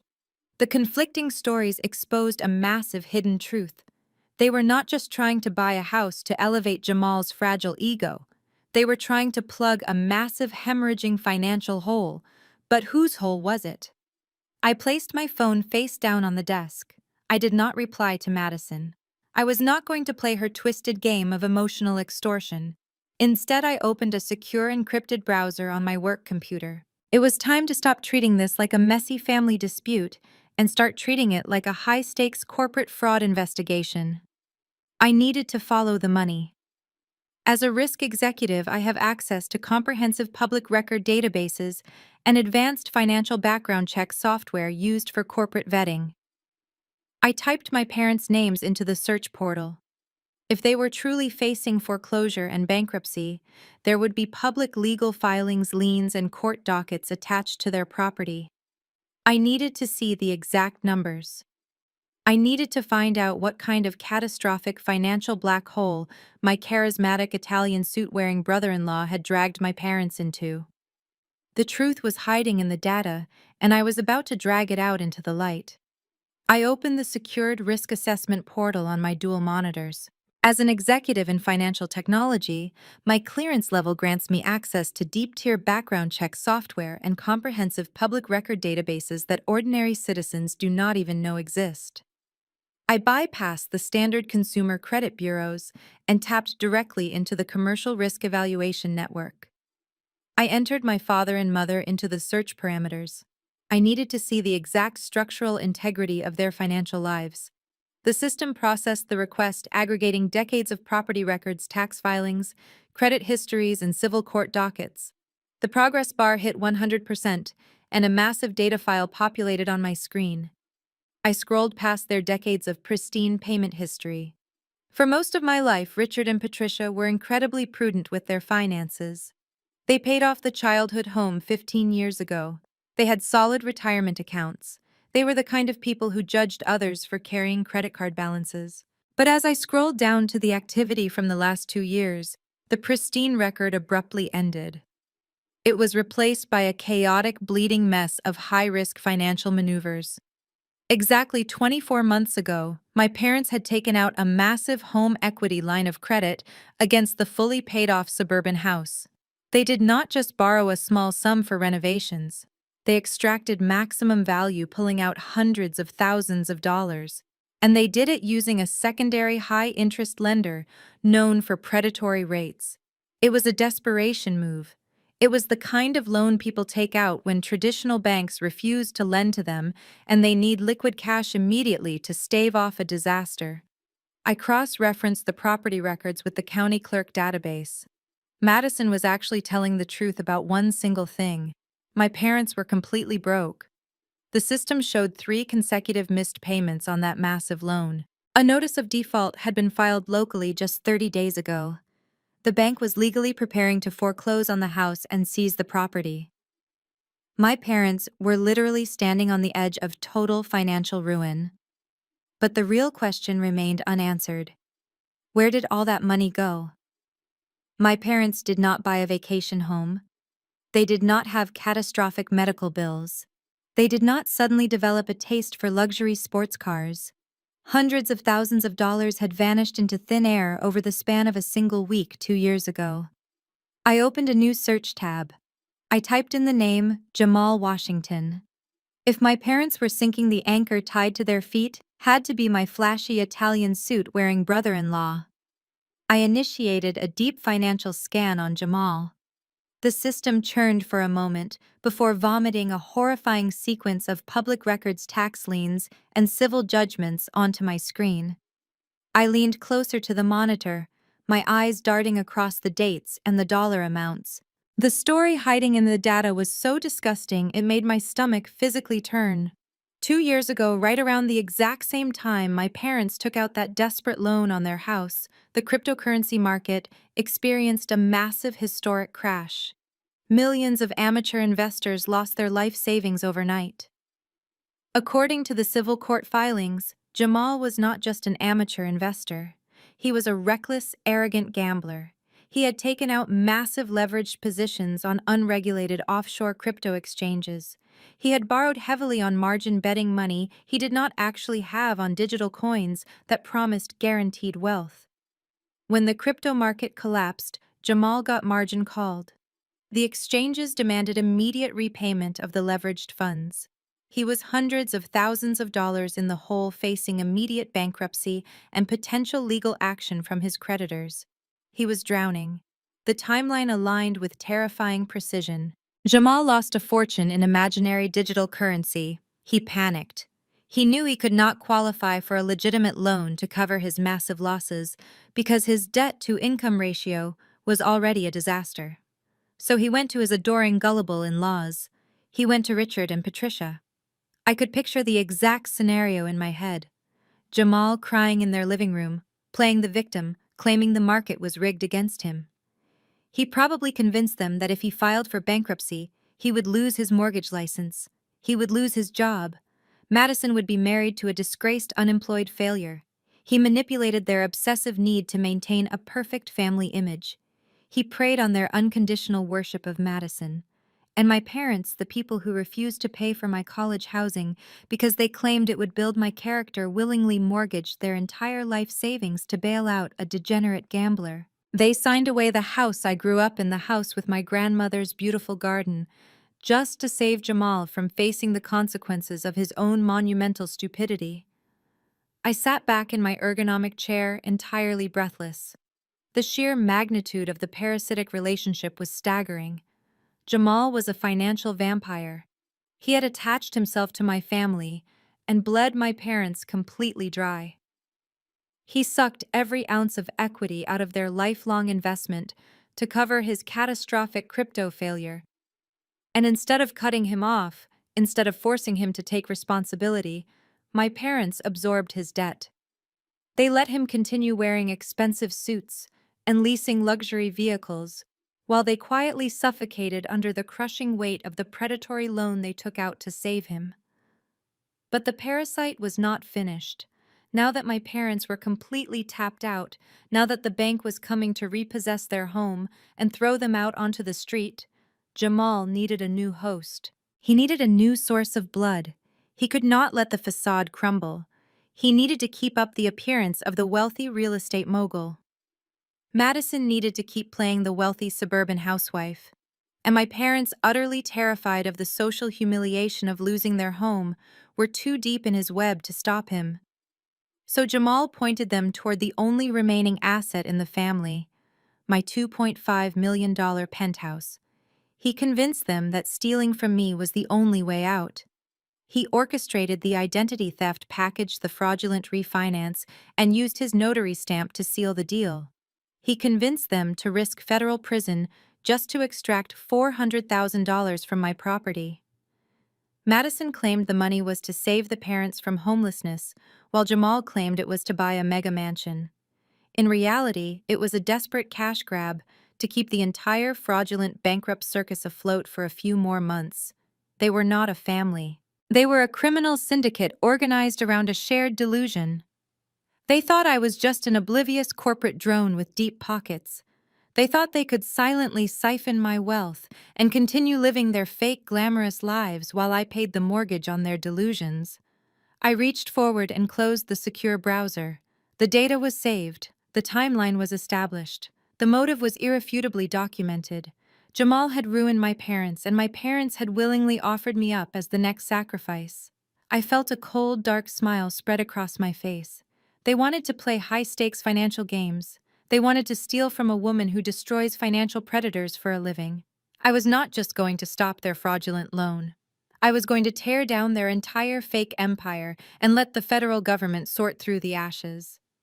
I stared at the glowing monitor of my office computer, my mind racing as the true magnitude of the situation began to unfold. The cryptocurrency crash explained why my parents were facing foreclosure, but it did not fully explain the urgent, desperate nature of the $400,000 wire transfer. Thomas had told me the funds were marked for a direct escrow deposit to a title company, supposedly for Madison and Jamal to purchase their dream house in the northern suburbs. But liars always weave a thread of truth into their fabrications to make them believable. I needed to verify the destination of that money. I pulled up the exact wire instructions Thomas had securely forwarded to my encrypted email. I copied the routing number and the name of the receiving title company. I pasted the information into a specialized corporate registry database designed to track shell corporations and illicit financial movements. It took less than 10 seconds for the system to flag the entity. A bright red warning banner flashed across my screen. The receiving account did not belong to a legitimate real estate escrow service. It was a phantom liability company. It was a known shell corporation registered to a holding group with a long documented history of representing illicit shadow lenders. Loan sharks. The kind of violent underground syndicate that operates entirely outside the boundaries of the law. The kind of people who do not send polite collection letters or report missed payments to credit bureaus. They are the kind of people who break bones, destroy property, and collect their debts through pure terror. I sat back in my chair, the air leaving my lungs in a sharp exhale. The entire mega mansion story was a complete and utter fabrication. Madison and Jamal were never buying a house in a gated community. They were never planning to move to the affluent suburbs. The $400,000 was not a down payment. It was a ransom. When Jamal lost my parents' entire net worth in his catastrophic cryptocurrency gamble 2 years ago, he did not just stop there. A degenerate, arrogant gambler never walks away from the table. He doubled down. He realized he could not qualify for legitimate bank loans because his credit was a toxic wasteland. So he went directly to the underground market. He borrowed dirty money from violent people to try and win back his massive losses. And he lost that money too. Now the syndicate was calling in his debt. They wanted their initial capital, they wanted their exorbitant street interest, and they wanted it immediately. If Jamal did not deliver $400,000 by the end of the week, his life was completely forfeit. I sat frozen as the horrifying reality of my parents' involvement crystallized in my mind. Richard and Patricia were not just clueless, desperate boomers being manipulated by a slick son-in-law. They knew everything. They knew exactly how much danger Jamal was in. I could vividly picture the scene. Madison must have run to my parents' house, sobbing hysterically, screaming that her husband was going to be killed or maimed by ruthless criminals. She played the ultimate victim, weaponizing her pregnancy, wailing that her unborn child was going to be left fatherless. And my parents, in their infinite, twisted, and sickening devotion to their golden child, sat down at their kitchen table and consciously decided to sacrifice me to save him. They knew I would never willingly hand over $500,000 to pay off a violent criminal syndicate for a man I despised. So they decided to steal it from me. They orchestrated a federal felony to siphon the equity from my paid-off penthouse. They were perfectly willing to strap me with a massive, fraudulent mortgage. They fully expected me to wake up one day, discover a $400,000 debt attached to my sanctuary, and simply bear the burden out of family loyalty. If I could not pay that massive monthly mortgage, the bank would foreclose on my penthouse. I would lose my home. I would lose my flawless credit rating. I would lose my high-level security clearance in the financial sector, which meant I would be immediately terminated from my position as a director of risk management. I would lose my entire career and everything I had spent my entire adult life building. My parents knew all of this. They mapped out the absolute destruction of my life, weighed it against Jamal's underground gambling debts, and decided I was an acceptable casualty. A wave of revulsion so intense it made me physically nauseous washed over my entire body. This was no longer just about toxic favoritism. This was no longer about them being financially entitled or socially manipulative. This was pure, unadulterated evil. They looked at me, their own flesh and blood, their eldest daughter, and saw nothing but a human shield for Madison's criminal husband. They would rather see me financially ruined, stripped of my home, and thrown out of my career than watch their precious son-in-law face the violent consequences of his own actions. They would rather destroy me completely than let their golden daughter experience a single moment of discomfort or public shame. My hands stopped shaking. The lingering sting of their hateful words from the backyard barbecue completely vanished. I did not feel a single ounce of familial obligation or daughterly guilt anymore. The biological tie between us severed cleanly and permanently, leaving behind nothing but a chilling clinical resolve. They had tried to feed me to the wolves to save a parasite. I closed the investigation tabs on my dual monitors one by one. I had the complete picture now. I knew the exact anatomy of their desperation. They were trapped in a terrifying corner, completely surrounded by federal fraud charges on one side and violent loan sharks on the other. The fake housewarming party was just a frantic theatrical distraction to keep up appearances while they waited for my stolen money to clear. And I held the only key to their cage. I held the power to either release the funds and save Jamal from the syndicate, or keep the money locked in a federal freeze and watch his world burn. The level of absolute disgust I felt for them eradicated any hesitation I might have harbored. They wanted to play a high-stakes game of survival using my assets as the chips. They were about to learn exactly why I am the person corporations hire to annihilate threats. I immediately dialed Valerie. I did not care that it was well past standard business hours.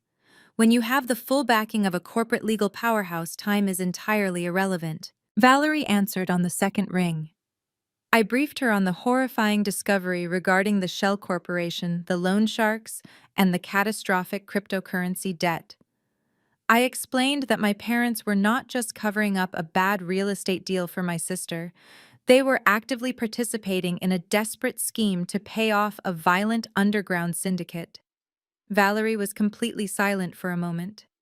When she finally spoke, her voice possessed a terrifying razor-sharp edge. She told me this escalated the situation from a messy domestic dispute to a highly organized criminal conspiracy. But to completely annihilate them, she said we needed more than just a frozen wire transfer and a few public records. We needed an explicit, undeniable confession. We needed Jamal to admit exactly how he manipulated the system on the record, with zero room for plausible deniability. Valerie arranged for a private investigator associated with our corporate firm to meet me at my penthouse early the next morning. He equipped me with a state-of-the-art micro-recorder. It was completely undetectable, seamlessly integrated into the lapel of my tailored navy blazer. I was officially wired. The next step required me to swallow my pride and play a role I absolutely despised. I had to play the victim. I drafted a carefully worded text message to Jamal and my parents. I stripped all the confidence and authority from my usual tone.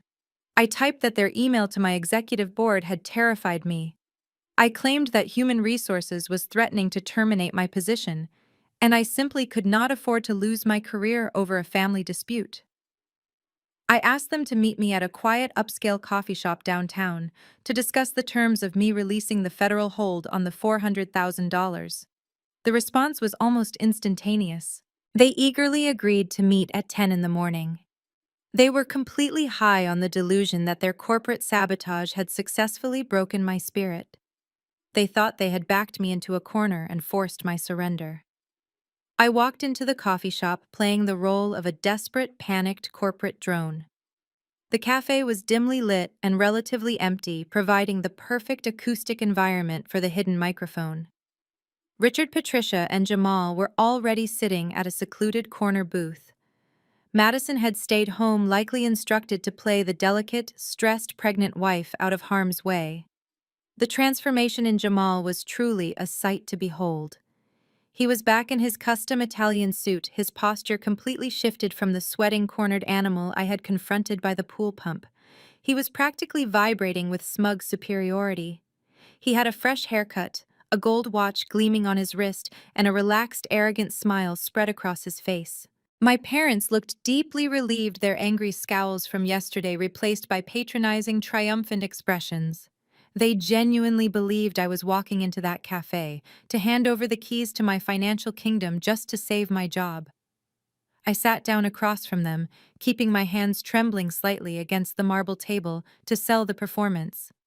I looked at Jamal with wide, fearful eyes and asked him how we were going to fix this nightmare. I told him I was willing to drop the fraud alert, but I needed absolute assurance that the federal authorities would not come after me for submitting contradictory reports. I played directly to his massive, fragile ego. I asked him how he managed to bypass the bank's automated security system, so easily, acting as if I was terrified of the paper trail and needed a professional to comfort me. Jamal leaned across the small table. He smirked casually, stirring his expensive espresso with a silver spoon. He told me to take a deep breath and relax. He said he had been managing complex financial structures for years, and that the bank's security protocols were an absolute joke to an insider like him. He leaned in closer, dropping his voice to a conspiratorial whisper, completely unaware that he was speaking directly into a high-definition recording device. See, Chloe, Jamal bragged, his chest puffing out beneath his tailored jacket. I hold the banking loopholes in the palm of my hand. You think your little risk management software is foolproof, but it is entirely blind if you know exactly where to apply the pressure. I know exactly which documents automated systems skip and which ones require manual review. I know how to structure a closing packet so the underwriters never even look twice at an expired identification card. I pressed him further, maintaining my facade of total panic. I whispered that a $400,000 cash out on a stolen identity was a massive red flag, and I was terrified the fraud department would dig deeper even if I withdrew my complaint. Jamal scoffed, waving his hand dismissively. He looked at me with an expression of pure, unadulterated arrogance. He laughed softly and shook his head. "Your file is just a small fraction of what I handle," Jamal stated confidently. "Do you honestly think this was my first time bypassing the system? I have pulled off dozens of cases exactly like this smoothly. Nobody ever looks closely at the notary stamp when the primary borrower has pristine credit and high equity. You are not special, Chloe.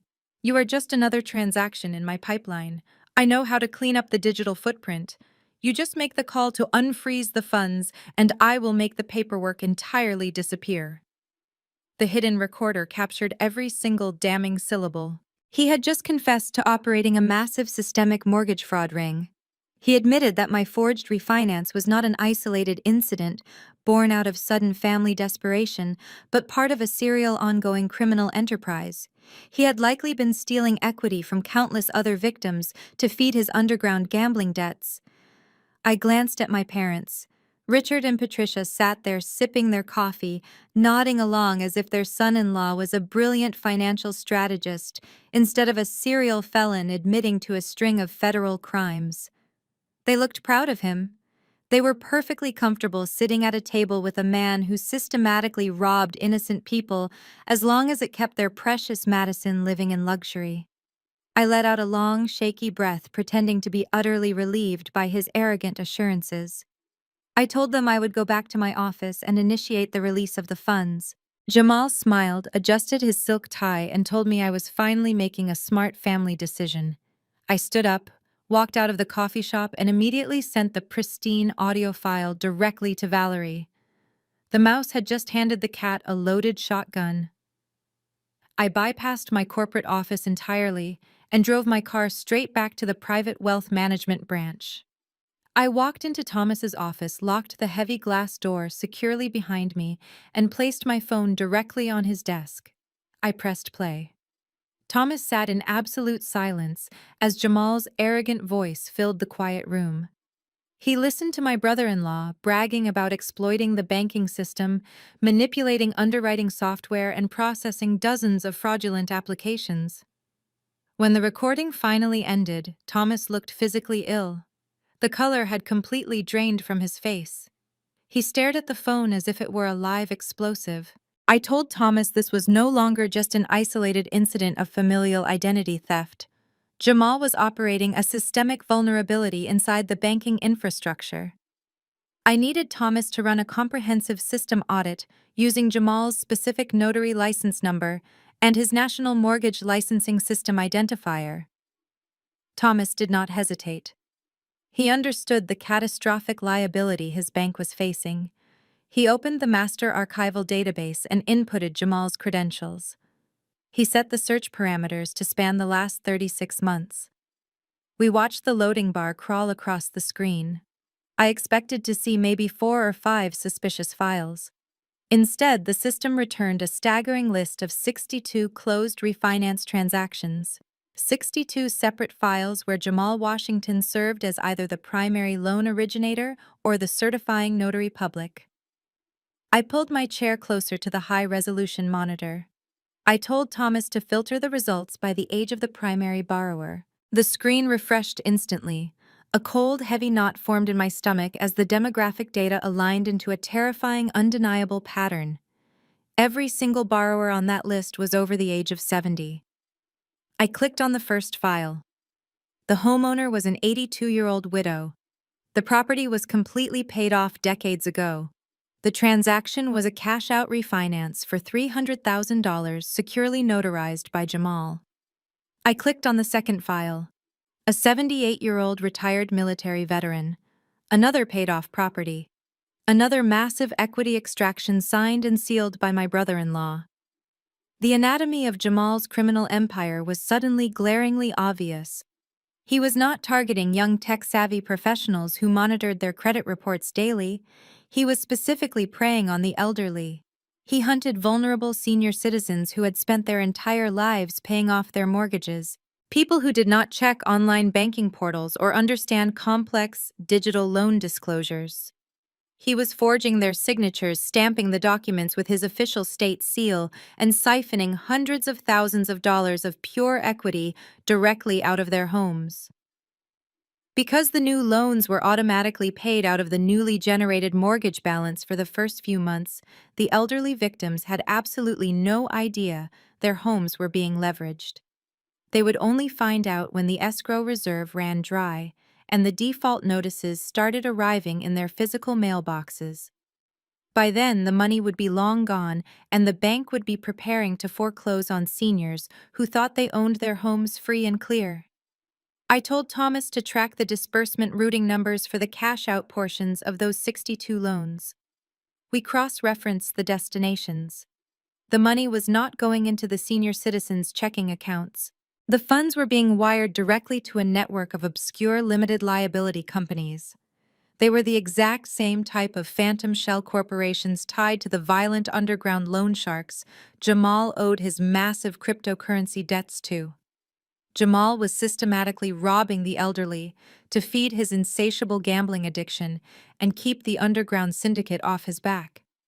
He was buying his custom Italian suits, leasing luxury vehicles, and funding Madison's extravagant lifestyle with money stolen from retired widows.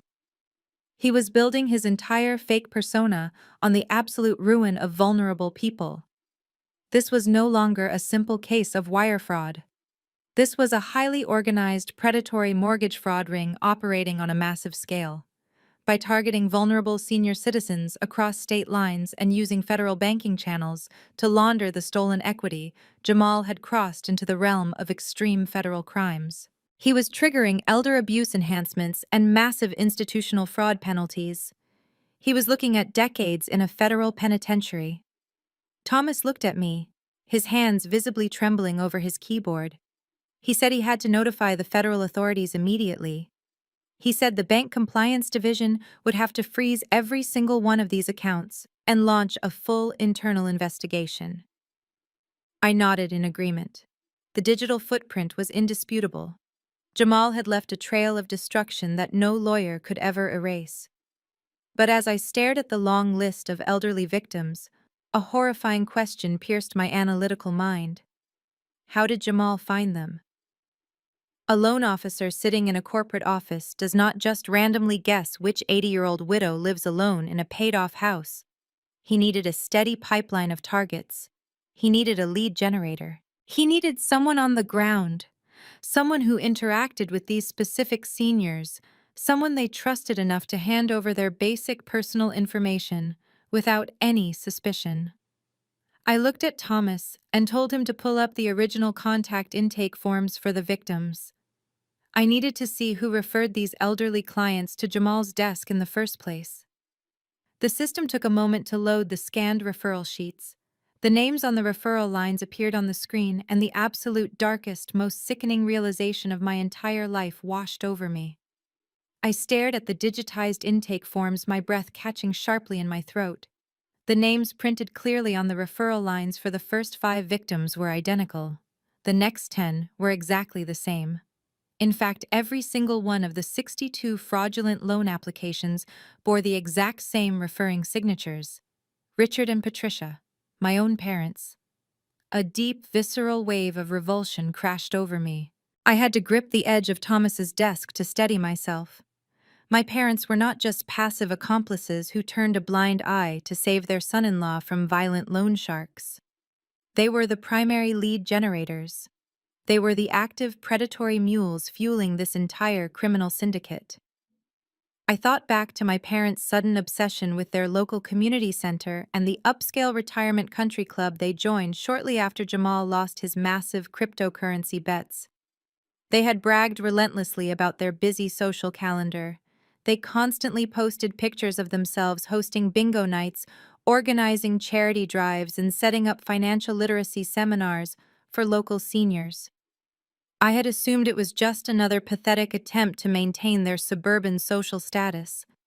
It was not philanthropy. It was a highly calculated hunting ground. I explained the sickening dynamic to Thomas as the pieces of the puzzle clicked together with terrifying precision. My parents deliberately befriended the most vulnerable, lonely, and cognitively declining seniors in their affluent social circles. They presented themselves as caring, knowledgeable friends. Patricia would sit and listen to their complaints about rising medical costs, complicated healthcare portals, and confusing property taxes. Richard would step in, playing the role of the successful retired executive, and offer a simple, friendly solution. They told these elderly victims they were signing them up for a special state-sponsored medical assistance program or a senior property tax relief fund. I could vividly picture my mother showing up at their houses with freshly baked goods and a stack of dense, confusing paperwork.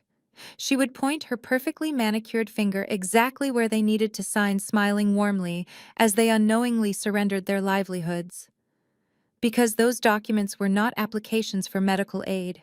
They were comprehensive power of attorney forms and preliminary cash-out refinance applications. Once my parents secured the physical signatures, they handed the completely weaponized files directly over to Jamal. Jamal used his state-commissioned notary stamp to falsely certify that he had witnessed the signatures in person and verified their identities. Then he pushed the loans through the automated underwriting system, extracted the maximum allowable equity, and wired the hundreds of thousands of dollars straight to the underground syndicate to service his debts. But my parents were not doing this purely out of the goodness of their hearts to protect Madison. Criminals like Richard and Patricia do not operate for free. I told Thomas to run a trace on the small percentage fees attached to the closing costs of those 62 loans. Every mortgage has origination fees. Jamal was likely skimming a percentage right off the top before wiring the bulk to the shadow accounts. Thomas Cross referenced the secondary accounts tied to the loan originations. His eyes widened as the data populated on his screen. Jamal was kicking back a massive finder fee to my parents for every single victim they delivered. My parents were receiving steady, untraceable cash deposits disguised as consulting fees and private gifts. That was how they maintained their expensive country club memberships. That was how they kept up the illusion of wealthy suburban retirees while their own house was secretly in foreclosure.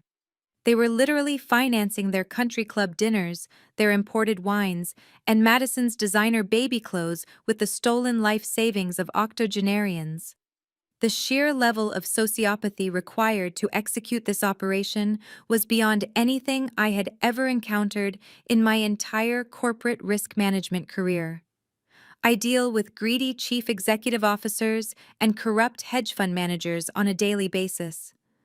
But this was so much darker. My parents sat in the living rooms of their elderly friends, drank their tea, smiled in their faces, and systematically stripped away the absolute only financial security those people had left in the world. My family was not just toxic. They were not just emotionally abusive or financially entitled. They were a highly organized, ruthless criminal syndicate. They were domestic predators. When Jamal realized my parents had tapped out their network of gullible friends, he aimed them at the ultimate prize: me. They ran out of elderly victims, so they turned their predatory sights on their own eldest daughter. They used the exact same playbook, stealing my old identification card and leveraging Jamal's notary access, expecting me to be just another oblivious mark in their assembly line of fraud. I looked at Thomas. He was staring at his monitors, his face completely pale, realizing his banking institution had been the unwitting vehicle for a massive multi-state elder abuse ring. I told him to print every single intake form, every referral signature, and every closing disclosure tied to those 62 files. I needed the absolute mountain of paper. I gathered the documents as they slid out of the high-speed printer. The stack was incredibly thick. It felt like holding the physical weight of 62 ruined lives. I shoved the files into my heavy leather briefcase, forcing the metal clasps to lock over the overflowing evidence. I told Thomas to lock down the entire digital archive. I instructed him to alert his internal fraud team to prepare for immediate federal subpoenas. I was taking this massive dossier straight to Valerie. This had escalated far beyond an angry daughter confronting her greedy parents over a stolen inheritance. This was a multi-million-dollar federal racketeering and elder abuse case. I grabbed the handle of my briefcase, my knuckles white with pure, unadulterated fury. I was about to drop a legal and federal nuclear bomb on the people who shared my DNA. I drove straight from the bank back to my corporate headquarters. I bypassed my assistant and walked directly into Valerie's corner office, dropping the bulging leather briefcase onto her pristine glass desk. The heavy thud made her look up from her legal briefs. I told her the situation had just escalated from a localized family dispute to a multi-state federal racketeering enterprise. Valerie cleared her schedule for the rest of the day. We spent the next 3 hours laying out the 62 forged loan applications, the falsified notary stamps, the trail of kickback payments disguised as consulting fees, and the horrifying intake forms bearing my parents' signatures. Then I played the high-definition audio recording of Jamal sitting in the coffee shop, arrogantly bragging about exploiting banking vulnerabilities and orchestrating dozens of identical fraudulent transactions. Valerie did not say a word for several minutes. She simply stared at the mountain of physical evidence spread across her desk. When she finally spoke, her voice was laced with a chilling professional awe. She said, "This is not a civil lawsuit, Chloe. This is a massive federal takedown." Valerie picked up her secure phone and dialed a direct line to the Financial Crimes Division of the Federal Bureau of Investigation. She bypassed the standard intake protocols and spoke directly to a senior supervisor she knew from her days as a federal prosecutor. She told him she had a cooperating witness sitting in her office with a fully documented, completely indisputable elder abuse and wire fraud syndicate, complete with a recorded confession from the primary orchestrator. Less than an hour later, 2 federal agents in dark suits walked into our corporate boardroom. They introduced themselves as Special Agent Harrison and Special Agent Davis. They were specialists in white-collar crime and organized racketeering. They unpacked their briefcases and began reviewing the evidence I had meticulously gathered from Thomas.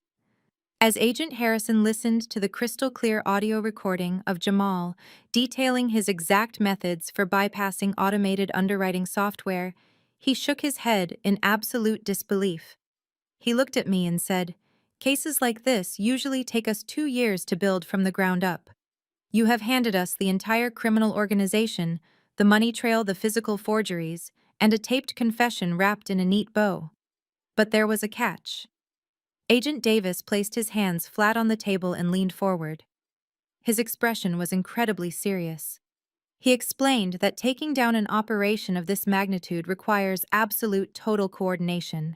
They could not just drive over to my parents' house and arrest Jamal right now. Jamal was tied to a violent underground syndicate. If he caught even a slight hint that federal authorities were investigating him, he would immediately panic. He would wire any remaining stolen funds to untraceable offshore crypto accounts. He would destroy his laptop, shred his physical ledgers, and likely flee the jurisdiction before they could secure arrest warrants for the entire network, including my parents and the shadow brokers he was funneling money to. Agent Harrison gave me a direct, uncompromising order. He told me the Bureau needed exactly 72 hours to secure the necessary federal indictments, freeze the offshore holding accounts, and position tactical arrest teams across multiple locations. For the next 3 days, I had to maintain absolute radio silence regarding the investigation. I had to play the most dangerous game of psychological warfare of my entire life. The agents instructed me to actively deceive my family. I had to convince Jamal, Madison, Richard, and Patricia that my fake corporate panic attack in the coffee shop was completely genuine. I needed to make them believe that I had surrendered completely. I had to pretend that I was actively working with my bank to navigate the complex administrative red tape required to lift the federal fraud freeze. Agent Davis told me to send them highly specific, reassuring text messages. I needed to complain about bank bureaucracy and slow compliance officers. I had to feed them just enough hope to keep them docile and completely unaware of the massive federal dragnet closing in around them. I had to keep Jamal believing that his $400,000 ransom payment was just days away from clearing. It was the ultimate test of my discipline as a risk manager. I had to smile into the dark and text the people who tried to destroy my life, pretending I was still their obedient, terrified victim. I had to swallow my rage and feed their monumental egos. I pulled out my personal phone right there in the boardroom. Agent Davis watched closely as I composed the first message to Jamal. I made sure to use a tone of stressed corporate urgency.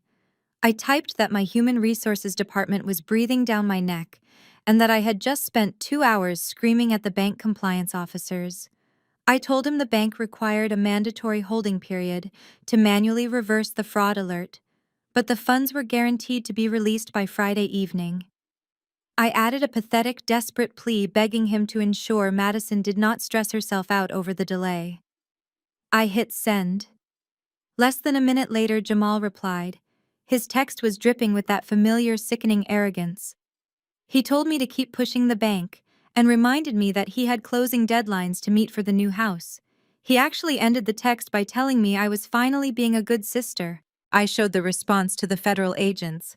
They nodded in approval. The hook was set. Jamal was completely blinded by his own greed and his desperate need to pay off his loan sharks. He had no idea he was texting a woman who had just handed his entire life over to the federal government. I looked at the two agents sitting across from me. I thought about the 82-year-old widow who was going to lose her home because my mother smiled in her face and handed her a fraudulent power of attorney document. I thought about the sheer unadulterated entitlement of my sister demanding my life savings to fund her fake suburban lifestyle. I told Agent Harrison that he would have his 72 hours of absolute silence. I promised him my family would not suspect a single thing. I would play the role of the defeated, compliant daughter so perfectly they would be planning their next luxury vacation right up until the exact second the tactical teams kicked their front doors off the hinges. Valerie smiled her predatory smile. The agents packed up the mountain of evidence, securing it in heavy locked cases. They gave me a secure burner phone to contact them if Jamal made any erratic moves. As they walked out of the boardroom, the countdown officially started. I had 3 days to string my family along, 3 days to let them revel in their false victory, 3 days before their entire world violently collapsed. Friday evening arrived, marking the end of the 72-hour countdown. My secure burner phone received a brief text message from Agent Harrison, confirming that all federal tactical units were moving into their designated positions. At the exact same moment, my personal phone vibrated with a digital invitation. It was a massive, ostentatious electronic flyer for Madison and Jamal's official housewarming party. I stared at the bright screen in absolute disbelief. The $400,000 was still firmly locked in federal purgatory. They had not closed on any property, but Jamal's fragile, toxic ego simply could not handle delaying his victory lap. He needed to prove to his arrogant colleagues and his violent loan shark handlers that he was suddenly flush with cash. He had completely maxed out a series of high-interest credit cards to secure a short-term luxury rental of a sprawling estate in the northern suburbs. He was throwing a lavish, catered party in a house he did not even own, banking entirely on the delusion that my stolen equity would magically clear by Monday morning to cover his tracks. I pulled up to the rented mega mansion precisely an hour after the party started. The circular driveway was packed with high-end vehicles, and Jamal had actually hired a private valet service to complete his illusion of wealth. I handed my keys to the attendant and walked up the sweeping stone steps. The massive double doors were wide open, spilling bright, warm light and loud, obnoxious music out onto the manicured lawn. I was not dressed for a casual family gathering. I wore a razor-sharp, tailored black blazer, crimson heels, and my hair was perfectly styled. I did not walk up those stone steps like a defeated, humiliated daughter begging for forgiveness. I walked up like an executioner stepping onto the scaffold. Before I could even cross the threshold, Madison stepped directly into the center of the doorway, physically blocking my path. She was holding a crystal glass of sparkling cider, wearing a ridiculously expensive designer maternity gown that trailed on the polished marble floor. Her face twisted into a deeply condescending, triumphant smirk, She looked me up and down, practically vibrating with unearned superiority. She tilted her head and projected her voice so the guests mingling near the entrance could hear her. She asked if I was here to finally drop to my knees and apologize to her husband. She demanded to know if the money was completely unlocked and ready for her to spend. She told me I had embarrassed this family more than enough with my selfish corporate temper tantrums, and it was about time I showed some proper respect to the people who actually mattered. I did not react to her venom. I did not shrink back or apologize for my existence. I maintained absolute, unwavering eye contact and offered her a smile so dangerously cold it could have frozen the cider right inside her glass. I told her that she did not need to worry about a single thing tonight. I told her the bank had fully processed all the final release forms exactly as I promised they would. It was a perfect technical truth. The federal authorities had indeed processed the final release forms, specifically the ones authorizing their synchronized arrest warrants. I told Madison the transaction was completely out of my hands now, and the authorities were handling the final delivery of what they owed her. Madison beamed, completely oblivious to the lethal double meaning of my words. She flipped her hair over her shoulder and stepped aside, smugly waving me into her rented kingdom. I stepped into the grand foyer.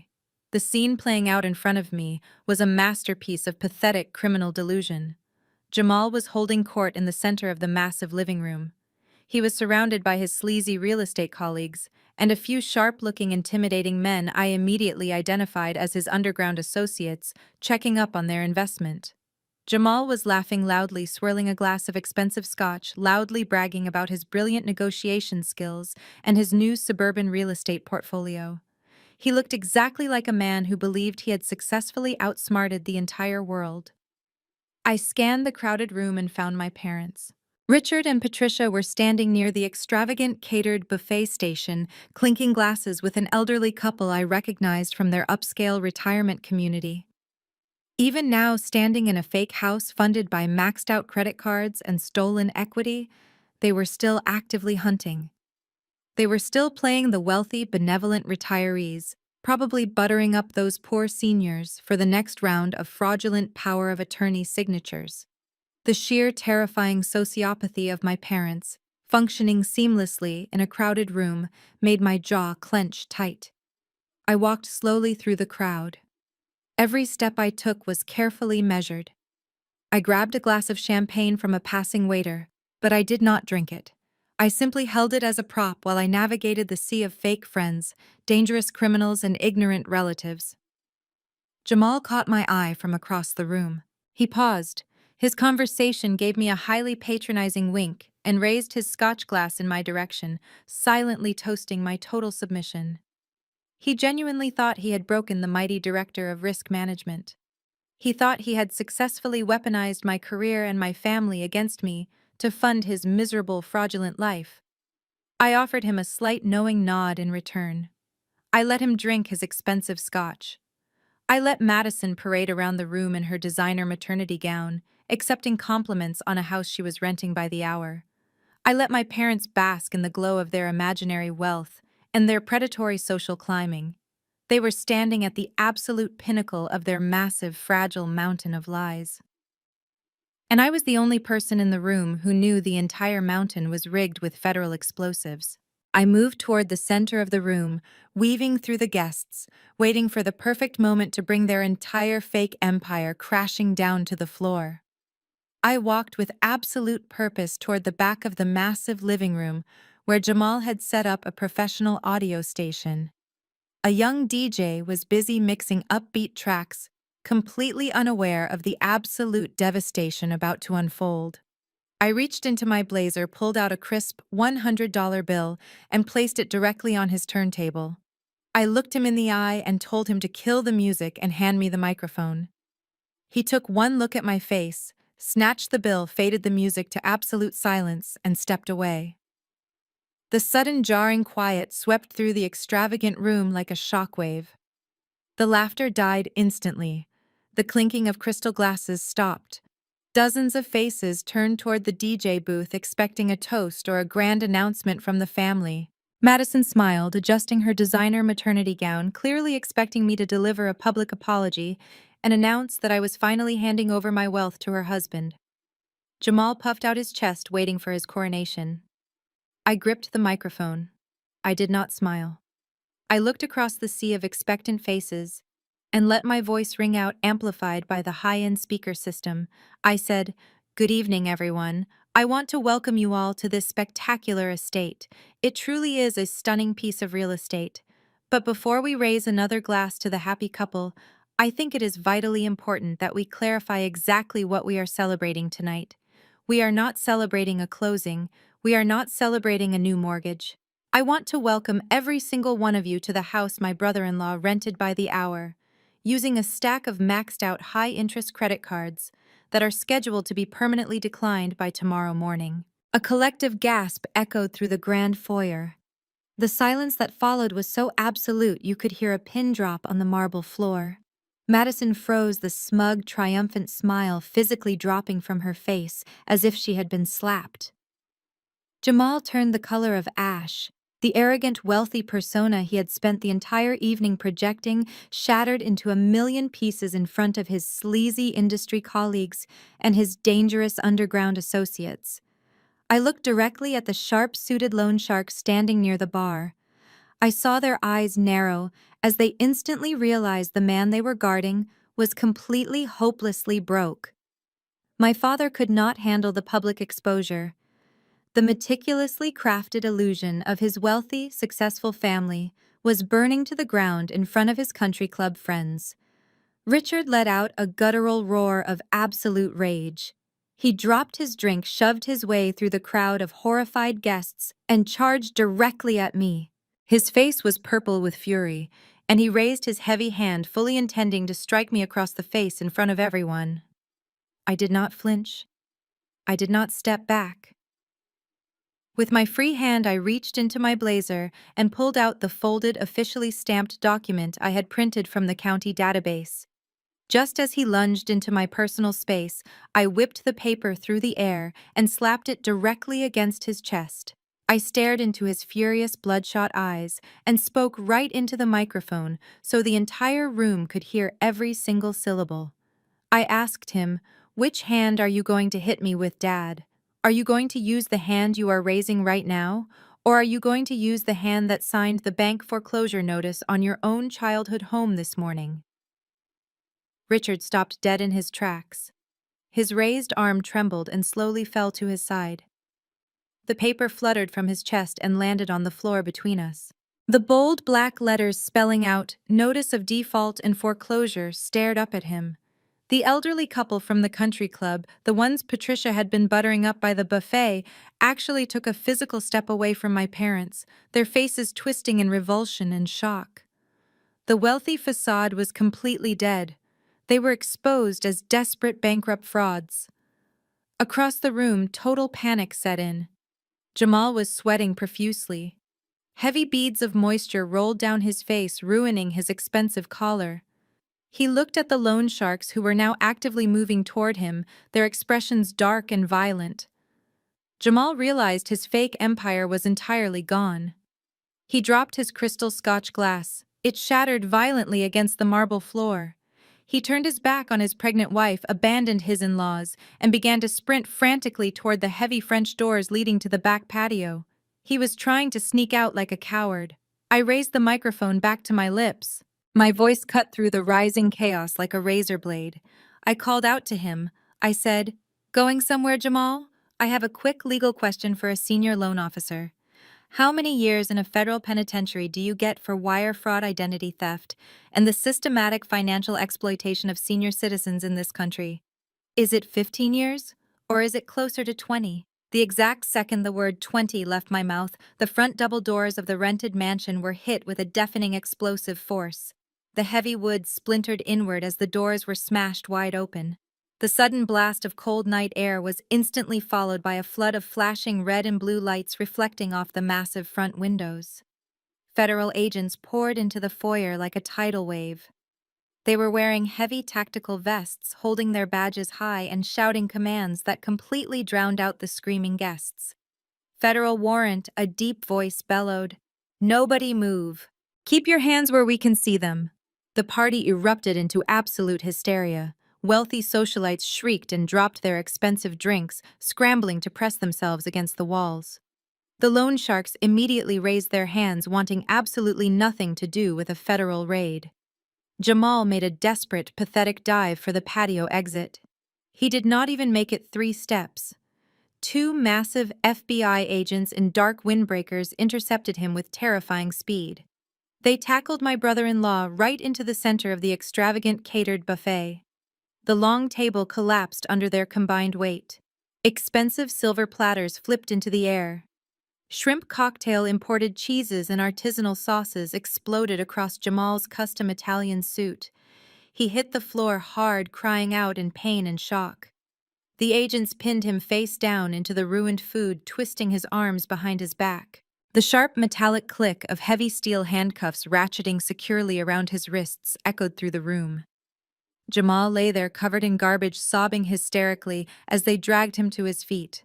Agent Harrison, the lead investigator I had met in the corporate boardroom, walked calmly through the terrified crowd. He did not look at Jamal. He walked straight up to where my parents were standing, completely frozen in shock. Patricia was trembling violently, her hands covering her mouth as she stared at her ruined son-in-law. Richard looked like he was going to have a heart attack, his eyes wide and vacant. Agent Harrison pulled out a stack of folded warrants. He looked at my parents with absolute professional disgust. He announced in a loud, clear voice, "Richard and Patricia, you are under arrest for conspiracy to commit federal wire fraud, aggravated identity theft, and the systematic financial exploitation of vulnerable adults. You have the right to remain silent." Another team of agents moved in, surrounding my parents. Patricia let out a piercing, hysterical scream as an agent firmly grasped her wrists and pulled them behind her back. She begged them to stop crying out that she was a respectable woman, that this was all a massive misunderstanding, that I was just a bitter, jealous daughter making up lies. The agent simply ignored her, locking the cold metal cuffs around her wrists. Richard did not fight. He simply lowered his head in utter defeat as the steel clamped down on him. The entire room watched in horrified silence as the 2 respectable suburban retirees were marched out the front door in handcuffs past the flashing lights of the federal vehicles lined up in the driveway. The illusion was dead. The debt was collected. The absolute devastation was complete. I walked deliberately toward the back of the massive living room where the hired disc jockey had set up his expensive sound system. The heavy bass of a popular hip-hop track was vibrating through the polished marble floors. I did not ask for permission. I did not tap the man on the shoulder. I simply reached over his digital turntable, pulled the main audio fader all the way down to 0, and plucked the wireless microphone right out of his hand. The sudden deafening silence in the room was absolute. Hundreds of loud, arrogant conversations stopped mid-sentence. The clinking of crystal glasses ceased entirely. Every single face in the sprawling, overly decorated room turned toward me. I tapped the microphone once. The sharp, high-pitched feedback echoed off the vaulted ceilings. I smiled. It was not a warm or forgiving smile. It was the calculated, lethal smile of a predator that had finally trapped its prey in an inescapable corner. I looked out over the sea of confused faces and locked my eyes directly onto Jamal and Madison. "Welcome, everyone," I announced, my voice perfectly amplified and slicing through the heavy silence of the room. "Welcome to my sister Madison and my brother-in-law Jamal's highly anticipated housewarming party. It is truly a beautiful estate. However, in the spirit of absolute transparency, I feel obligated to make a slight correction to tonight's program. We are not actually celebrating a new home purchase today. We are celebrating a very expensive short-term luxury rental funded entirely by Jamal's rapidly expiring and soon-to-be maxed-out credit cards." The collective gasp that ripped through the room was instantaneous. You could hear a pin drop on the marble floor. The wealthy real estate brokers exchanged confused, mocking glances.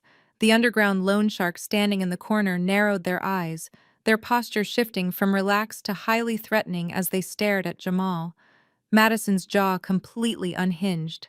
The color drained from her face so fast, she looked like a terrified ghost trapped inside a designer maternity gown. She stumbled backward, bumping into a high-top table. Jamal lunged forward from the center of the room, waving his hands frantically. His voice cracked with sheer panic as he yelled at me to put the microphone down. He tried to laugh it off, turning to his intimidating associates and loudly claiming I was just a bitter, jealous sister having a drunken mental breakdown. But Richard did not try to laugh it off. My father's toxic, fragile pride was his most prized possession, and I was actively burning it to the ground in front of his elite social circle. He shoved his way ruthlessly through the crowd of stunned guests. His face was contorted into a mask of pure, uncontrollable rage. He marched directly toward the makeshift stage where I stood, his fists clenched so tight his knuckles were white. He raised his right hand high into the air, fully intending to strike me across the face in front of 100 witnesses to force me into humiliated submission. I did not step back. I did not flinch. I did not cower like the frightened teenager he used to bully. I reached into the inner pocket of my tailored black blazer and pulled out a crisp, folded legal document. As his hand came down, I thrust the paper directly into his chest. He stumbled, his aggressive momentum broken by my absolute lack of fear. I raised the microphone back to my lips, making sure every single person in the room heard my next words. "Which hand are you going to hit me with, Dad?" I asked, my voice devoid of any emotion, cold and sharp as a scalpel. "Are you going to hit me with the same hand that signed the official bank foreclosure notice on our childhood home this very morning, because you are completely bankrupt? Or are you going to hit me with the hand you used to sign away your entire life savings to cover Jamal's catastrophic cryptocurrency debts?" The physical shock of my words hit Richard so hard, he actually staggered backward. The crisp paper fluttered from his chest and landed face up on the marble floor. The bold red letters of the bank's notice of default were clearly visible to the guests standing in the front row. Patricia let out a horrified, strangled cry from across the room. She dropped her champagne glass. It shattered against the floor, sending shards of crystal and expensive alcohol splashing across the shoes of her country club friends. But nobody even blinked. They were too busy staring at the spectacular collapse of my family's social empire. I kept my eyes locked on my father, who was now trembling, his face pale and slick with a cold sweat. I spoke directly into the microphone again, ensuring the entire room understood the exact depth of their deception. "That is right, everyone." I continued, my tone ringing with corporate authority. "My parents are completely and entirely destitute. The bank officially seized their suburban property at 9 o'clock this morning because they secretly mortgaged their entire existence to bail out their con artist son-in-law. And tonight they invited you all here to drink cheap champagne and pretend they are still part of your wealthy social circles. They threw this fake party while desperately plotting to steal my life savings to cover their criminal tracks."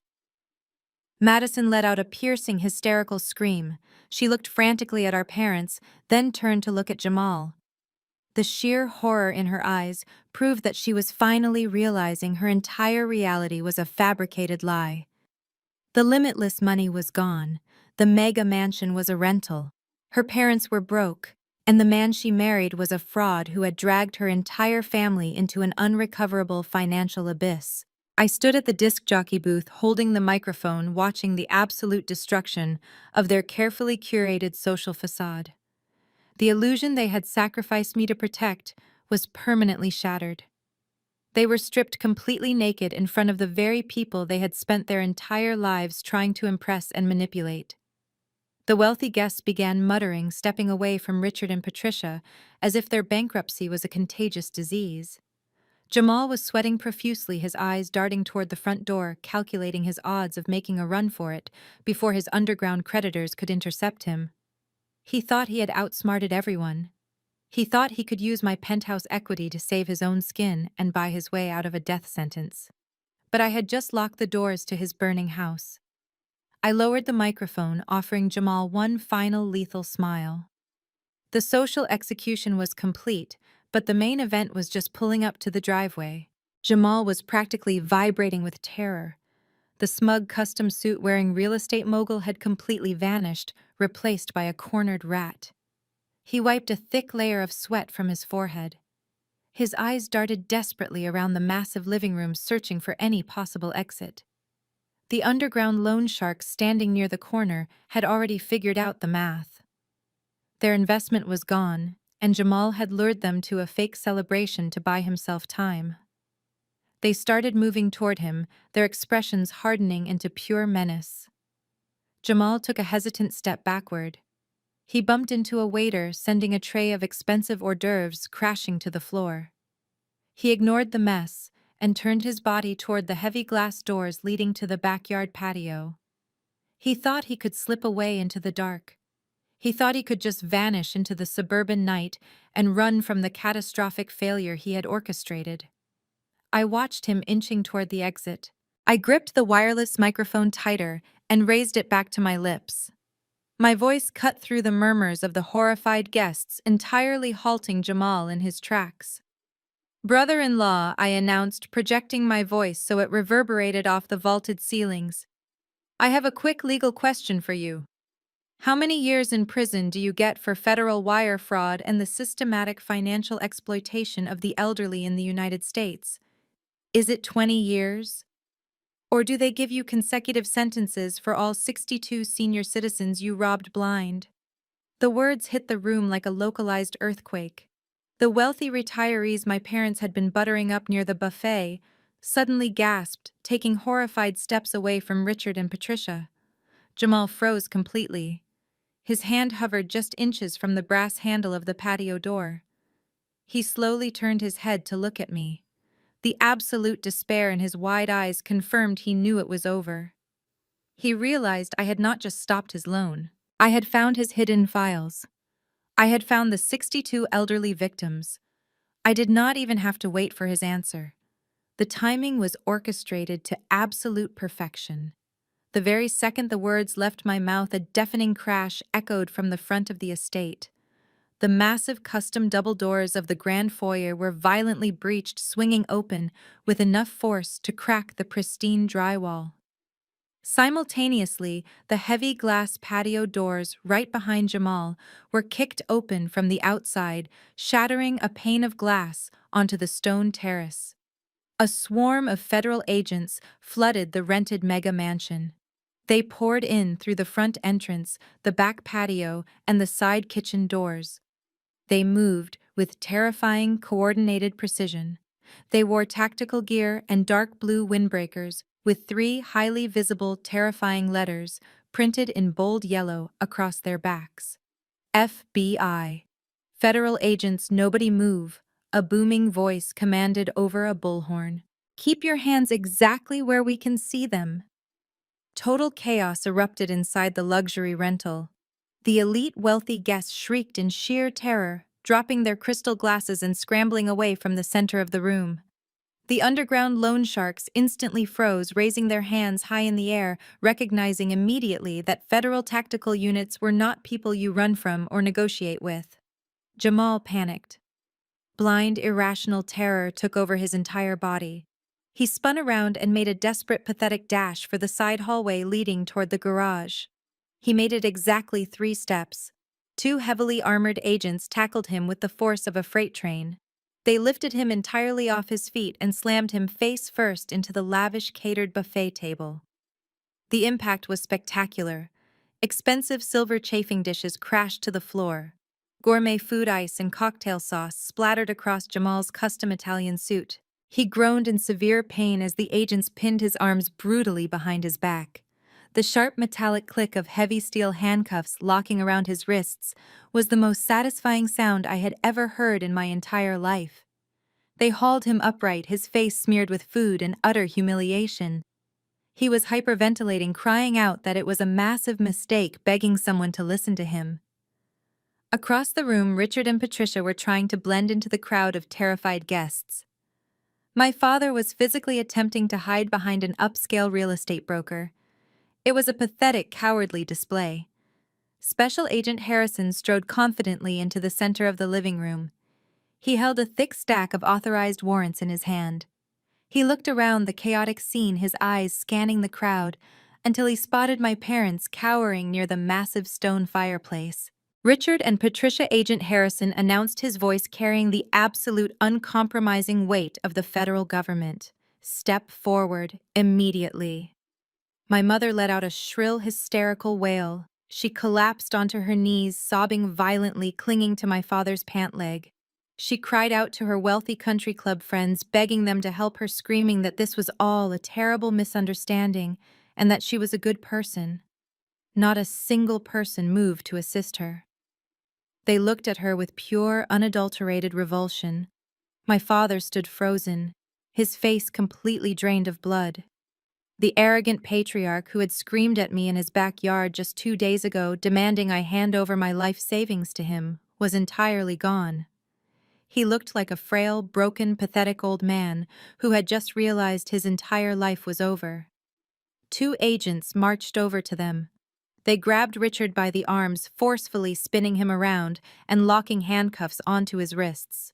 Another agent pulled Patricia up from the floor, securing her wrists in front of her as she continued to thrash and sob uncontrollably. Agent Harrison stood directly in front of them and read the charges loud and clear for the entire room to hear. He stated they were being placed under federal arrest for conspiracy to commit wire fraud, identity theft, and the organized financial exploitation of vulnerable adults.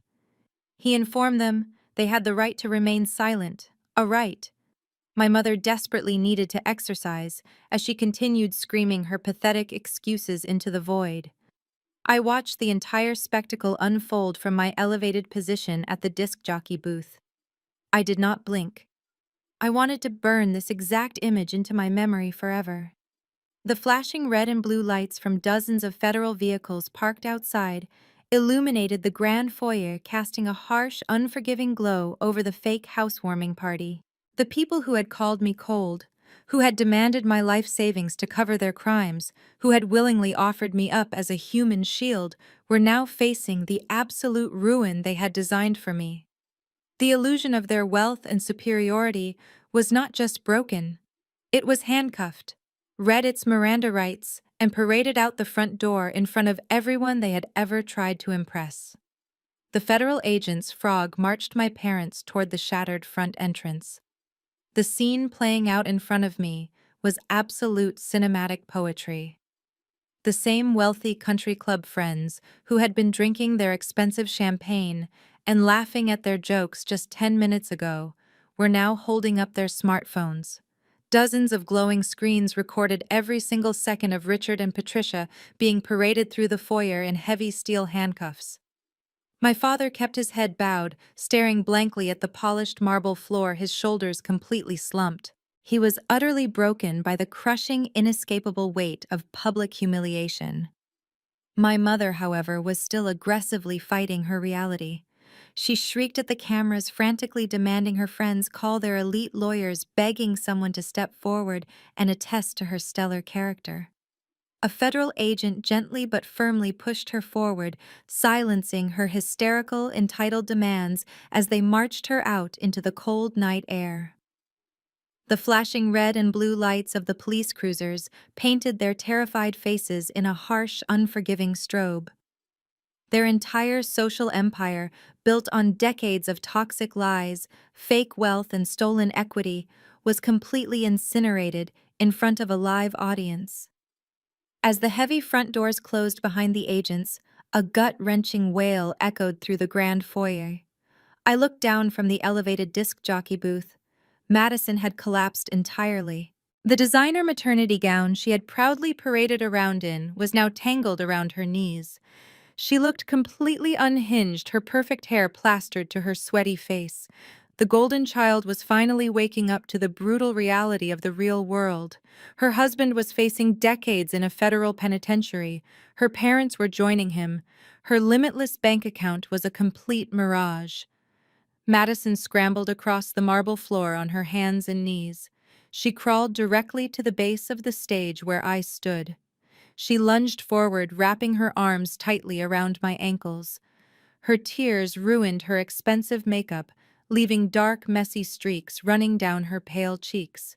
"Chloe, please," she sobbed, her voice cracking with pure, unfiltered desperation.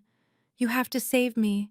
You have to tell the federal agents I had absolutely nothing to do with this. I did not know Jamal was stealing from those old people. I swear I did not know Mom and Dad forged your signature on those bank documents. I am just a pregnant woman trying to build a family. You have millions of dollars, Chloe. You have to give me something. How am I supposed to pay for the baby? Where am I supposed to live? You cannot just leave me here with absolutely nothing. Give me the money. You have to give me the money." I looked down at the woman who had spent her entire adult life mocking my ambition and leeching off my parents. I looked at the sister who had happily agreed to saddle me with a massive fraudulent mortgage just so she could play house in the affluent suburbs. She still thought I was a human ATM. She still thought her tears were enough to erase federal crimes and ultimate betrayal. I calmly raised my right foot and physically pried my crimson high heel out of her frantic, grasping hands. I took one deliberate step back, putting a solid distance between my tailored suit and her pathetic desperation. I slowly crouched down so my face was perfectly level with hers. I looked directly into her terrified, tear-filled eyes. "I remember you absolutely love playing the victim, Madison," I whispered, my voice echoing with icy, calculated detachment. "You built your entire identity on being the helpless, fragile princess who constantly needs rescuing. Well, congratulations. Today is your lucky day. The federal court system is going to let you play that exact role for real." I stood back up, adjusting the crisp lapel of my blazer. I told her that claiming ignorance is not a valid legal defense when you are actively spending stolen funds. I told her I was not her personal bank, and I was definitely not her savior.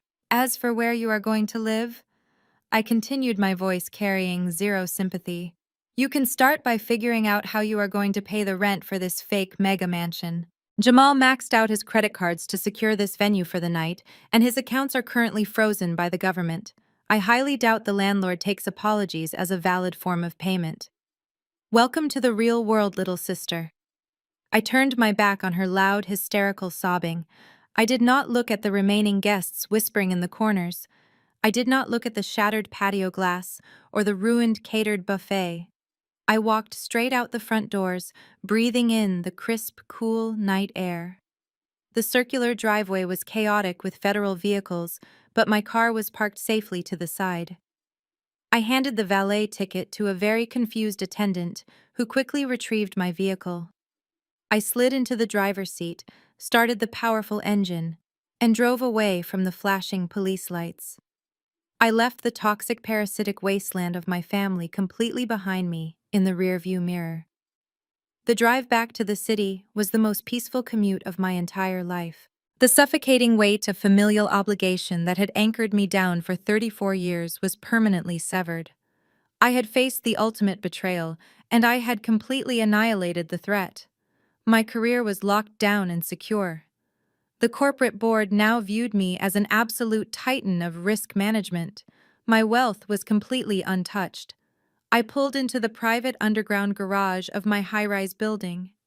I took the exclusive elevator straight up to the top floor. I unlocked the heavy oak door and stepped into my penthouse. It was completely silent. It was impeccably clean. It was beautifully, undeniably mine. I walked over to the custom glass wine cellar and pulled out a vintage bottle of red wine I had been saving for a special occasion. I poured a generous measure into a heavy crystal glass. I walked out onto the sprawling private balcony. The icy wind whipped through my hair, but I did not feel cold at all. I looked out over the glittering electric skyline of Chicago. The city lights stretched out endlessly into the dark horizon. I took a slow, deep sip of the rich wine. My assets were fiercely protected. My professional trajectory was soaring higher than ever before. The parasites who tried to bleed me dry were locked in federal holding cells, facing the absolute destruction of their own making. I had built an impenetrable fortress, and I was the sole architect of my own survival. Everything was finally over. I stood alone on top of the world, breathing in the sweet, intoxicating air of absolute freedom. The most profound lesson to draw from this ordeal is that biological ties do not automatically guarantee love, loyalty, or basic human respect. Society often pressures us to forgive and accommodate toxic family members simply because we share the same blood. We are taught that family is supposed to be our ultimate safe haven. However, when the people who are supposed to protect you view your success as nothing more than a communal resource to be exploited, that biological bond becomes a dangerous vulnerability. You cannot negotiate with pure entitlement, and you cannot save people who are entirely willing to destroy you to save themselves. When faced with manipulation, emotional blackmail, or outright betrayal, your greatest weapon is your unwavering boundary. Walking away from a toxic family is not an act of cruelty. It is an act of profound self-preservation. You are not obligated to set yourself on fire just to keep your relatives warm, especially when they are the ones holding the matches. This story is a powerful reminder that true security comes from within. It comes from building your own foundation, understanding your true worth, and refusing to let anyone strip you of your hard-earned peace. Financial and emotional independence gives you the strength to stand tall in the face of absolute betrayal and the power to dismantle the illusions of those who try to victimize you. You are the sole architect of your own survival. When you finally stop seeking validation from people who are fundamentally incapable of giving it, you unlock the door to absolute freedom. Have you ever had to draw a hard line to protect yourself from toxic family members? And if so, how did it change your life? Share your experiences in the comments below, and please hit that like button and subscribe to the channel for more stories about claiming your power and walking away from toxicity.